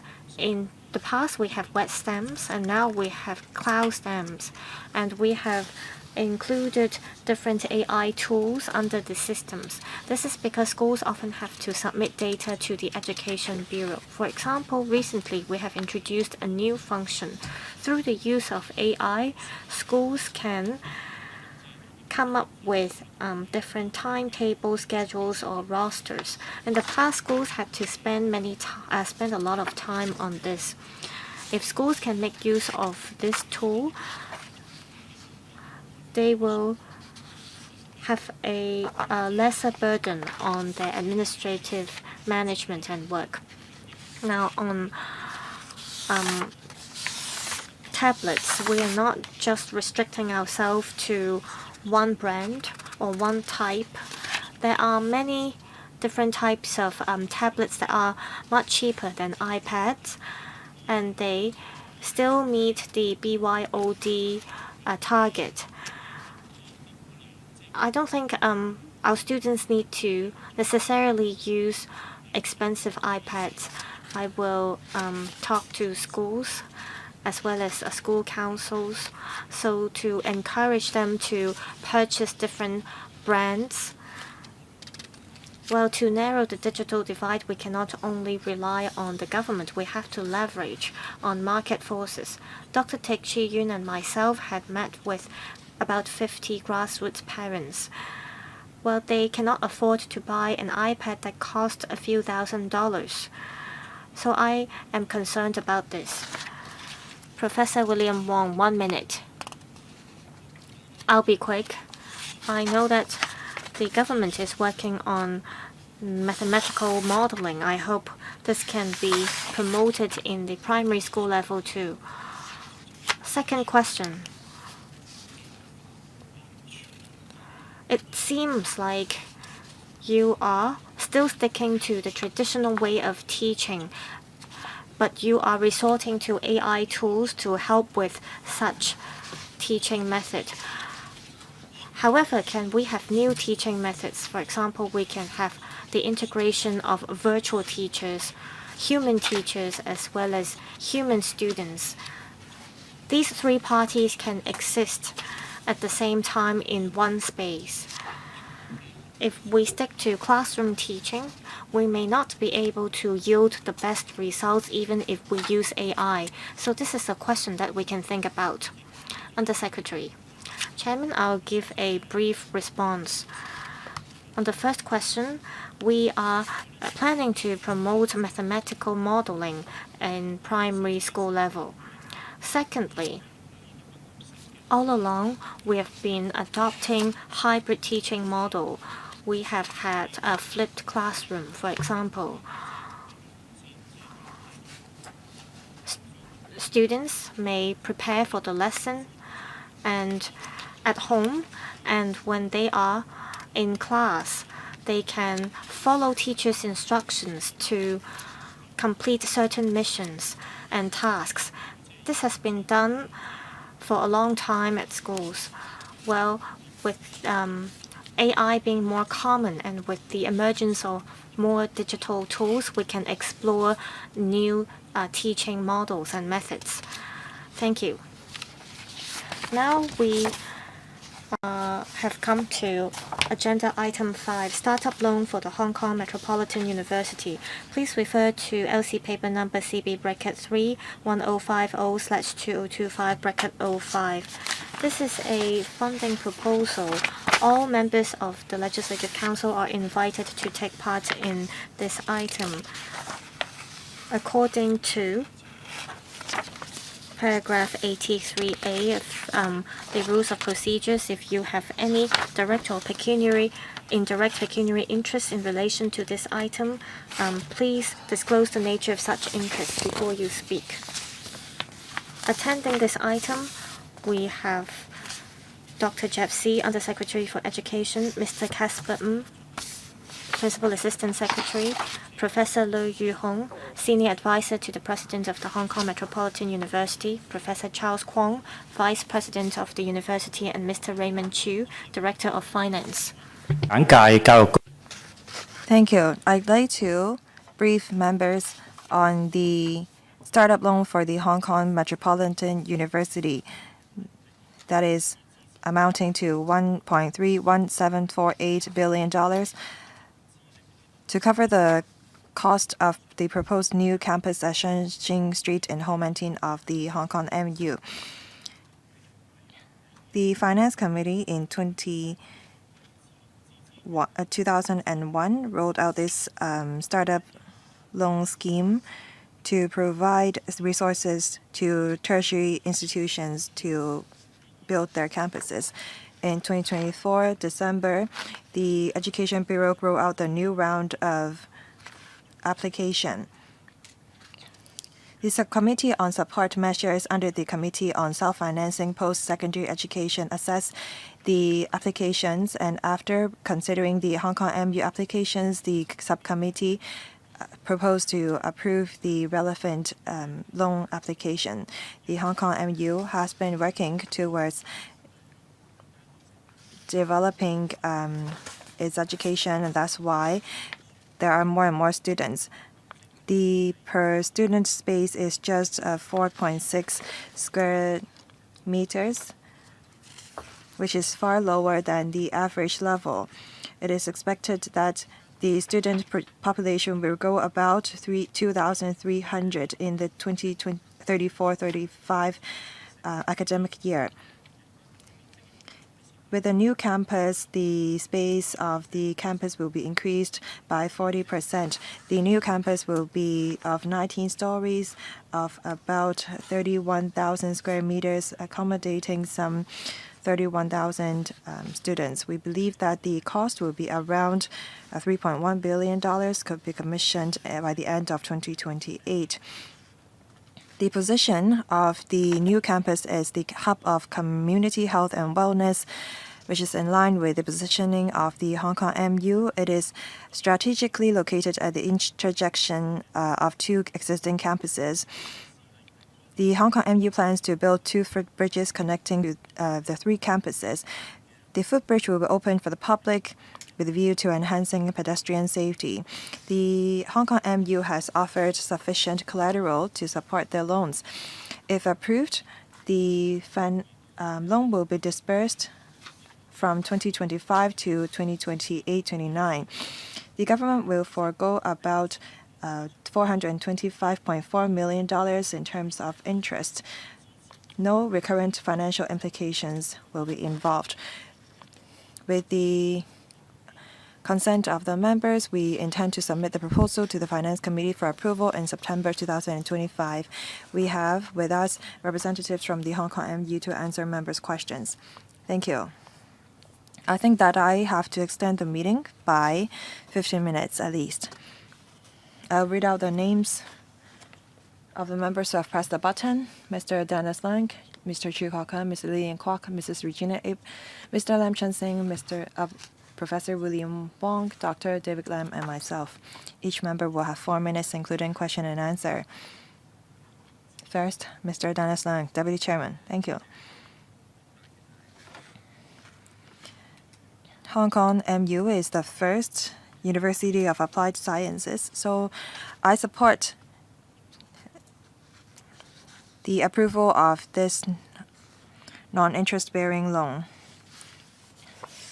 I do know that the Hong Kong MU is in imminent need of a new campus.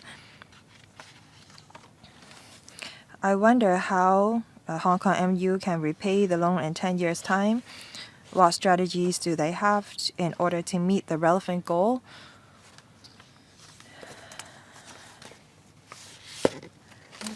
The government have granted many non-interest-bearing loans. As set out in Annex C, many of them have not been repaid. Can the administration furnish us with more information? This has nothing to do with this item, but I'd like to know more about it. Thank you. Let me give you some figures. Among this $9 billion, some 18 loans have not been repaid that are still outstanding. So I think that the administration does have to address this issue. Undersecretary, thank you. We are confident in the repayment ability of the Hong Kong MU because the subcommittee, when they scrutinize the application, they have due regards to the financial viability of the university. They are of the view that they are capable of repaying the loan, including those that have been granted and those that are proposed to be granted. According to the latest information, it is expected that starting from 2028-29 to 2037-38, the surplus of Hong Kong MU is about $450 million.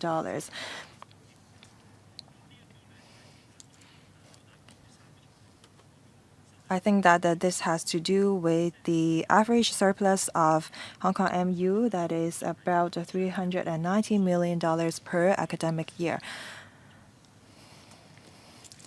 So we think that the Hong Kong MU will be capable of repaying the outstanding loan that they have, because the total amount is about $204 million. The repayment record of Hong Kong MU is good, so we are not worried about their repayment capability. The member asked about the over repayment of SLS. Well, since the launch of the scheme, we have granted 40 loans to different tertiary institutions. As at the end of May, there are $4.9 billion that have been repaid. Some $2.77 million have not been repaid. All of the loans were repaid on schedule. In order to protect the interest of the government, all the loans should be guaranteed by collaterals. In case there is any default in payment, the government can take relative actions so that the government will not incur any extra loss. Thank you. Next, Mr. Chu Kok-kan. Thank you. I have to declare interest. I completed a bachelor degree in the Hong Kong MU. I think that we all recognize the achievements of the Hong Kong MU. I support the loan not because I studied there, but because they repaid their loan on time. My concern is exactly the same as that of Mr. Dennis Leung. I'd like to know why some tertiary institutions still are having outstanding loans. Thank you. Undersecretary, as I said, the overall repayment situation is quite ideal. All tertiary institutions repaid their loan on schedule. I have nothing to add. Because out of the 40 loans, some of them have been fully repaid, some of them are still outstanding. I wonder how much is still outstanding. We need to monitor the use of public money. Thank you. Next, Ms. Lillian Kwok. Thank you, Chairman. I have to declare interest as well. I am alumnus of the Hong Kong MU. I support the granting of the loan. Hong Kong MU has been offering flexible courses, and their programs meet the societal needs.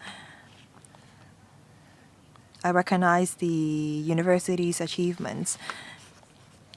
The Hong Kong MU have built a number of academic campuses, and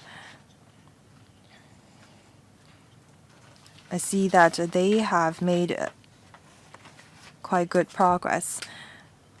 As a result, I'm confident that they are going to make good use of the new campus and create new courses and programs.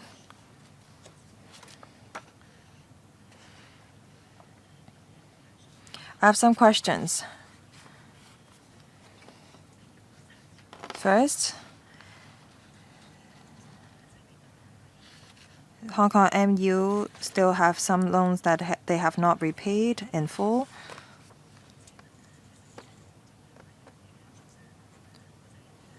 They may use the loan granted to build hostels I know that they want to make good use of the resources to improve their academic quality.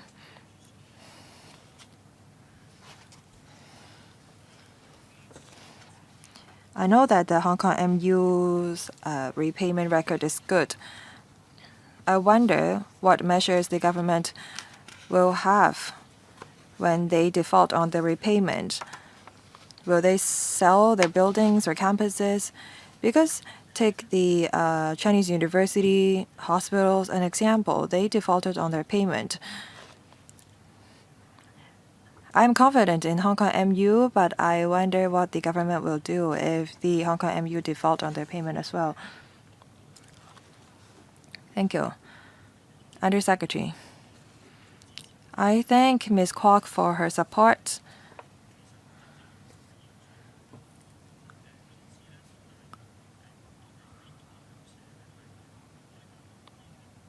The Hong Kong MU plans to create programs that are in nursing and medical, laboratory science, and relevant subjects. They are in line with Hong Kong's positioning, and we do see that there have been a large number of students signing up for these courses and programs. As a result, we think that we should support the project. As for the repayment situation, I will ask the Hong Kong MU to elaborate. Thank you. Professor Lui. Thank you. Hong Kong MU is a self-financing institution established by the government. Over the years, we have not received any recurrent funding support from the government. We rely on donations and tuition fees that we collect from the students. We have been prudent in our spending. With the support of the government and various sectors of the community, our financial position is very robust. We have accumulated some surplus over the course of our operation. We have many local students. We need hostels. That's why we have purchased some accommodation premises. We have borrowed a few loans from the government. Our repayment record is good. We believe that if you grant us this new loan, we will be able to make repayment in time. Let me clarify.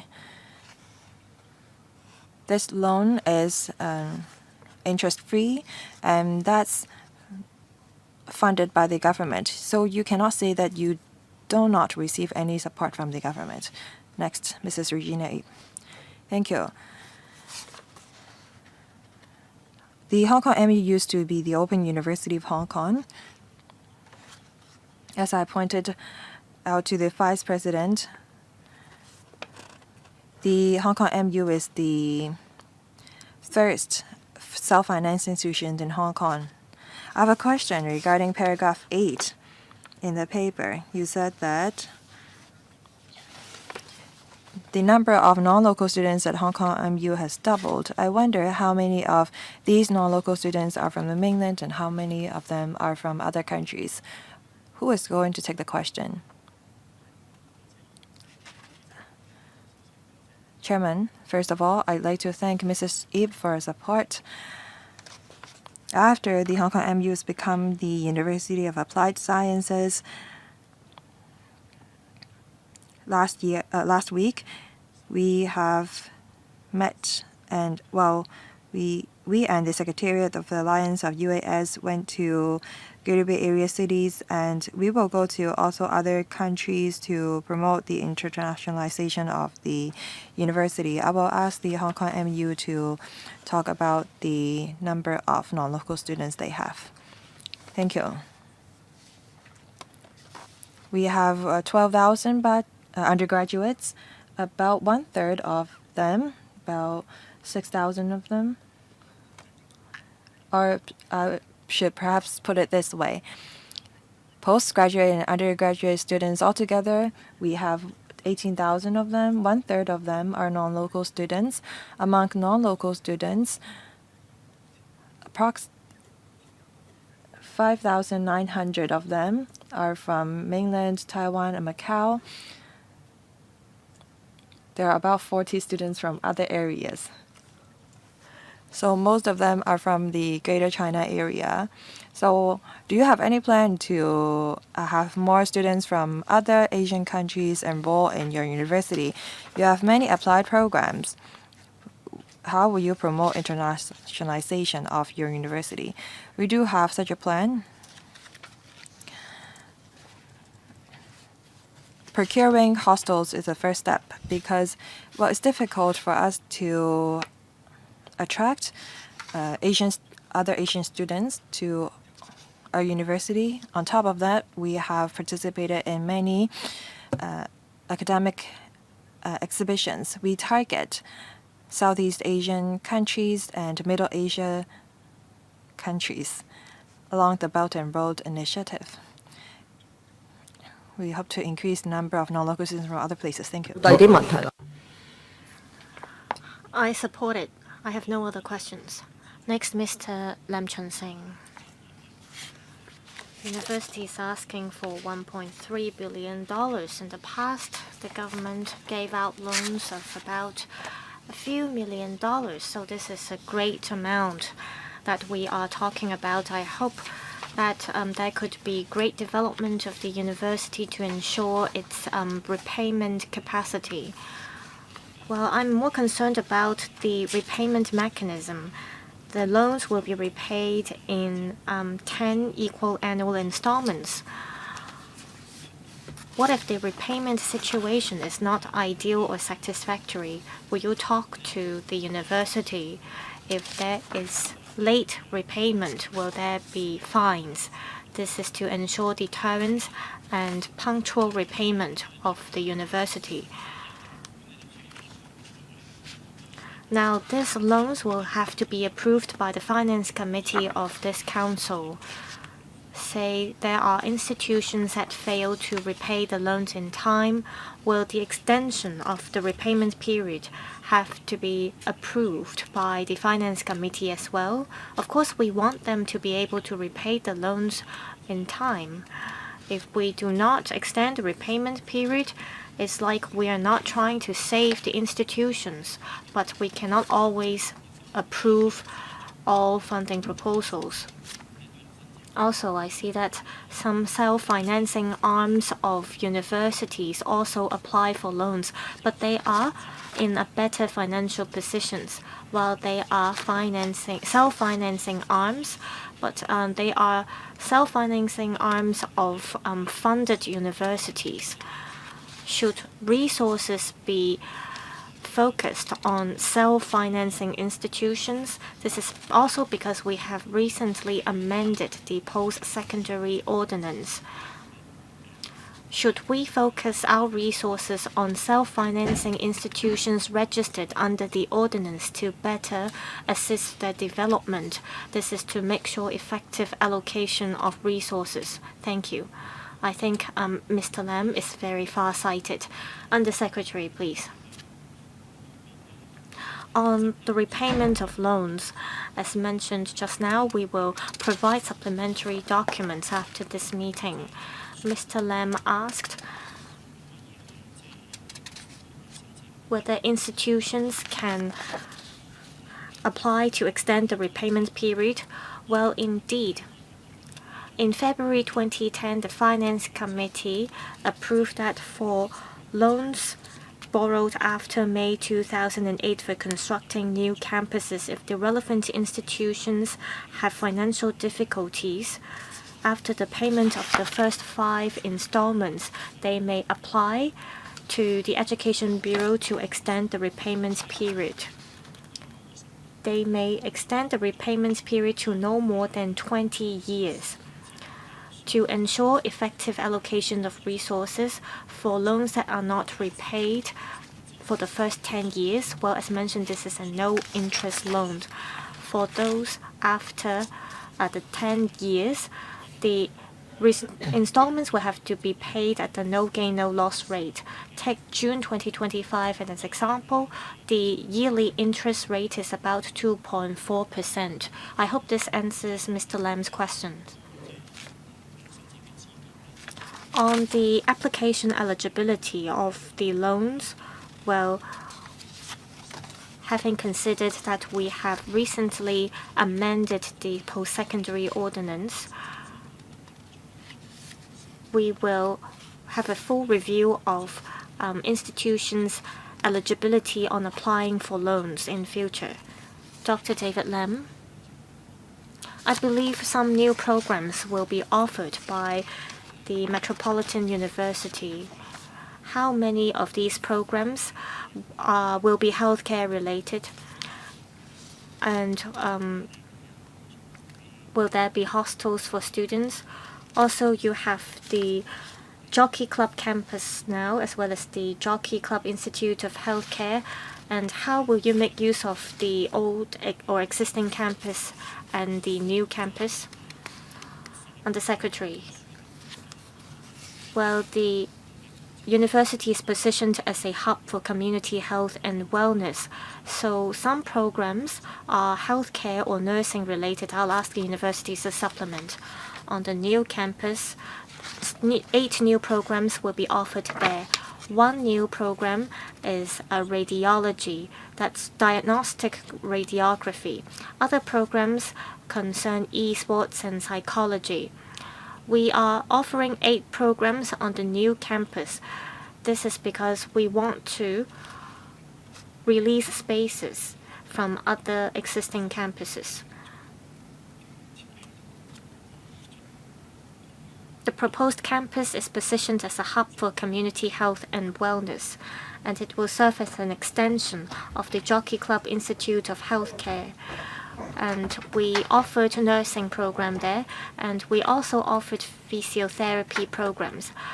And with an aging population in the community, we want to offer more healthcare-related training programs to enhance people's awareness of health and to train up more professionals.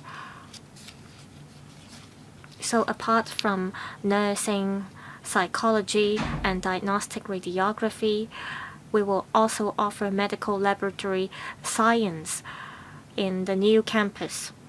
Now, on how we're going to make use of the different campuses, to put it simply, the new campus will be an extension of the existing campus, and the existing and new campuses will complement each other, and together they will be positioned as a hub for community health and wellness.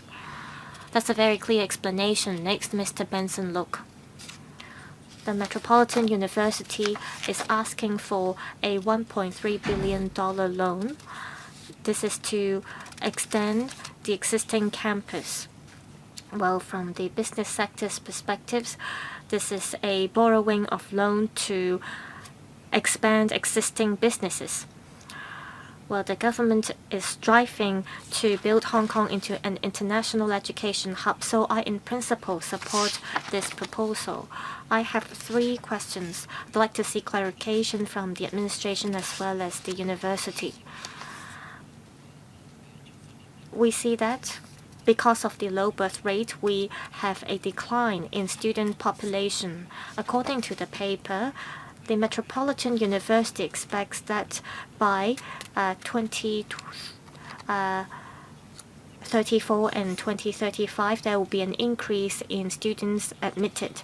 So it is expected that there will be more students from the mainland or other places. Apart from offering different programs, will there be other strategies? For example, will you work with educational institutions in the mainland to ensure that there will be an increase in the number of admitted students? Well, the medical center of a university in Hong Kong has also borrowed loans from the government, but because of errors in projections, loans could not be repaid in time. So I just want to learn if there are other strategies to ensure that loans could be repaid in time. Also, does the university believe that there will be surpluses even after the loans are repaid? Thirdly,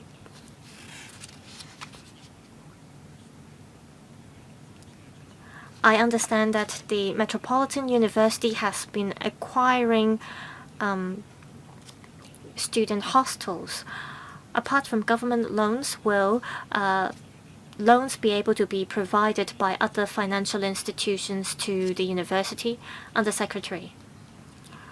I'll quickly respond to the first two questions. On other types of loans, I will ask the university to supplement. As mentioned, we are seeing a decline in the local student population.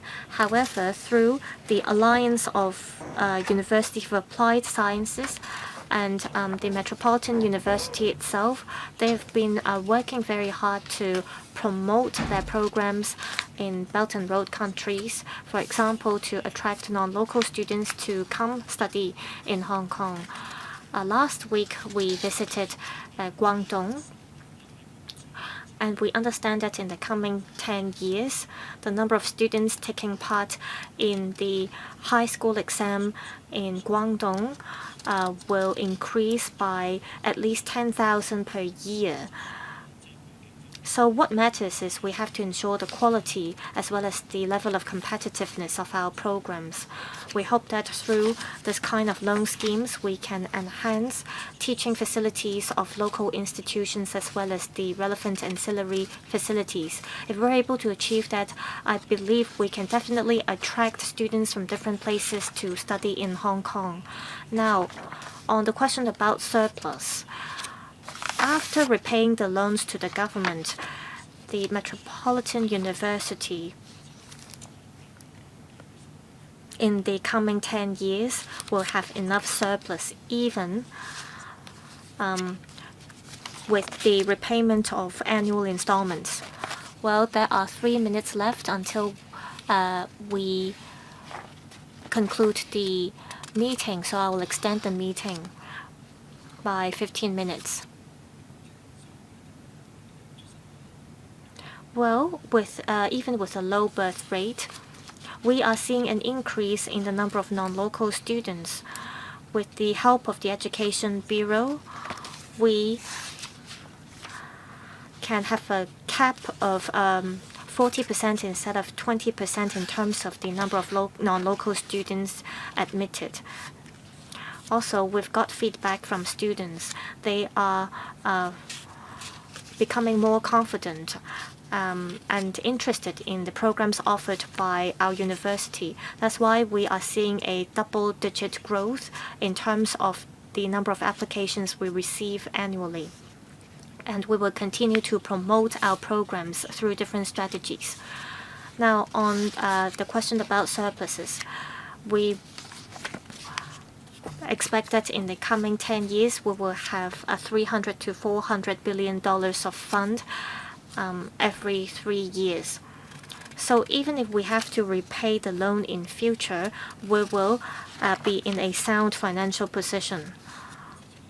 Well, the other question is that you have purchased different types of assets. So while you will have to repay the loans to the government, will you have enough commitment for other types of assets? We have enough reserve. We haven't been borrowing money from other places. If we have the needs in terms of our cash flow, we may borrow money. But so far, we have just had borrowed startup loans from the government. As mentioned in the paper, we still have to repay about $400 million of startup loans. And they will be repaid over a certain period of time, so we will have enough surpluses. Now it's my turn. You have 16,000 students approximately, so we've seen rapid development of the Metropolitan University. Well, you are established using taxpayers' money, so you're under our monitoring. You are going to build, have 2 to 3 campuses to accommodate 16,000 students. I can imagine that it's very crowded. So I do see that you have the need to build new campuses. In 2018, you borrowed about $400 million, and you have an outstanding loan of about $500 million in total. So I hope that more statistics can be provided by the administration. We want to learn more about the repayment situation of different universities or institutions, not just the Metropolitan University. We do not see the same situation arise with the CUHK Medical Center. Also, we noticed that the Metropolitan University is in a rather sound financial position. According to your annual report, you have about $5.9 billion of assets, and it represents an increase of $800 million compared to last year. As mentioned, you have spent $1 billion to purchase student hostels, and you spent some $2.6 billion to purchase an office space in a Grade A office building in Hong Kong. While you have money to acquire hotel and Grade A office, how come you still need to borrow money from the government? Please explain. Also, I see that you have done very well in terms of rolling out healthcare-related programs. Take, for example, St. Francis University as well as Donghua group of hospitals. They are able to join the Alliance of University of Applied Sciences because they are doing well in this regard as well. So my question is, in order to join the alliance, what is the eligibility? How can we get into the alliance? Who serve as the chairman or vice chairman of the alliance? We only get to know the composition or membership when we actually get to take part in the relevant meeting. So can you please tell us how can an institution join the alliance? Undersecretary, thank you. I will ask Hong Kong MU to talk about the development of the university, then I will talk about the eligibility of becoming a member of Alliance of UAS. Thank you. Some 30 years ago, we had a reserve of some $6 billion. We have purchased an office and we have purchased a hostel. That's to serve as an administrative officers training center. After purchasing these two premises, half of our reserve have been spent. For the remainder, they are dedicated for, say, scholarships and to pay government expenditure or fees. We have set aside some $600 million to build the new campus. As for the rest, we are going to borrow from the government and by raising funds from the community. If necessary, we may have to borrow from banks to make up for the discrepancy. As mentioned, the student enrollment has been very satisfactory, and I believe that the trend will be able to keep up. We are going to have quite a substantial surplus this year. We're confident in our fiscal position. Chairman, in 2024, the relevant authority has announced the eligibility criteria to become a UAS. That is the governance, the academic environment, student support, recognition of the industry, and collaboration with the trade. After obtaining the title of UAS, there was still a monitoring mechanism.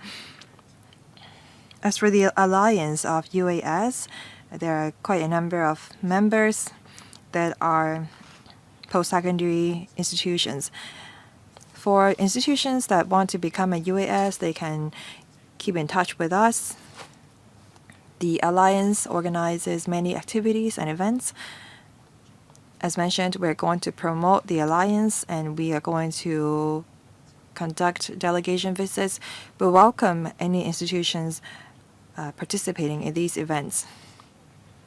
You have to be transparent about your mechanism. We want to develop ourselves into an international post-secondary education hub. The LegCo has done much on this front.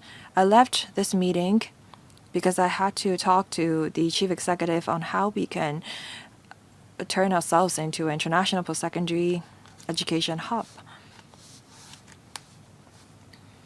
As we have already amended the post-secondary ordinance, I think that the Education Bureau need to show the community a clear guidelines and roadmap. Thank you.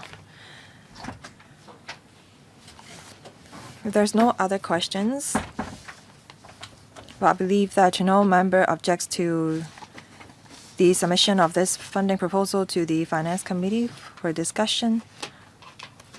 If there's no other comments, I thank the Undersecretary and the Hong Kong MU's representatives for coming. Next item. Item 6, any other business? There being no AOB, meeting adjourned. Thank you very much.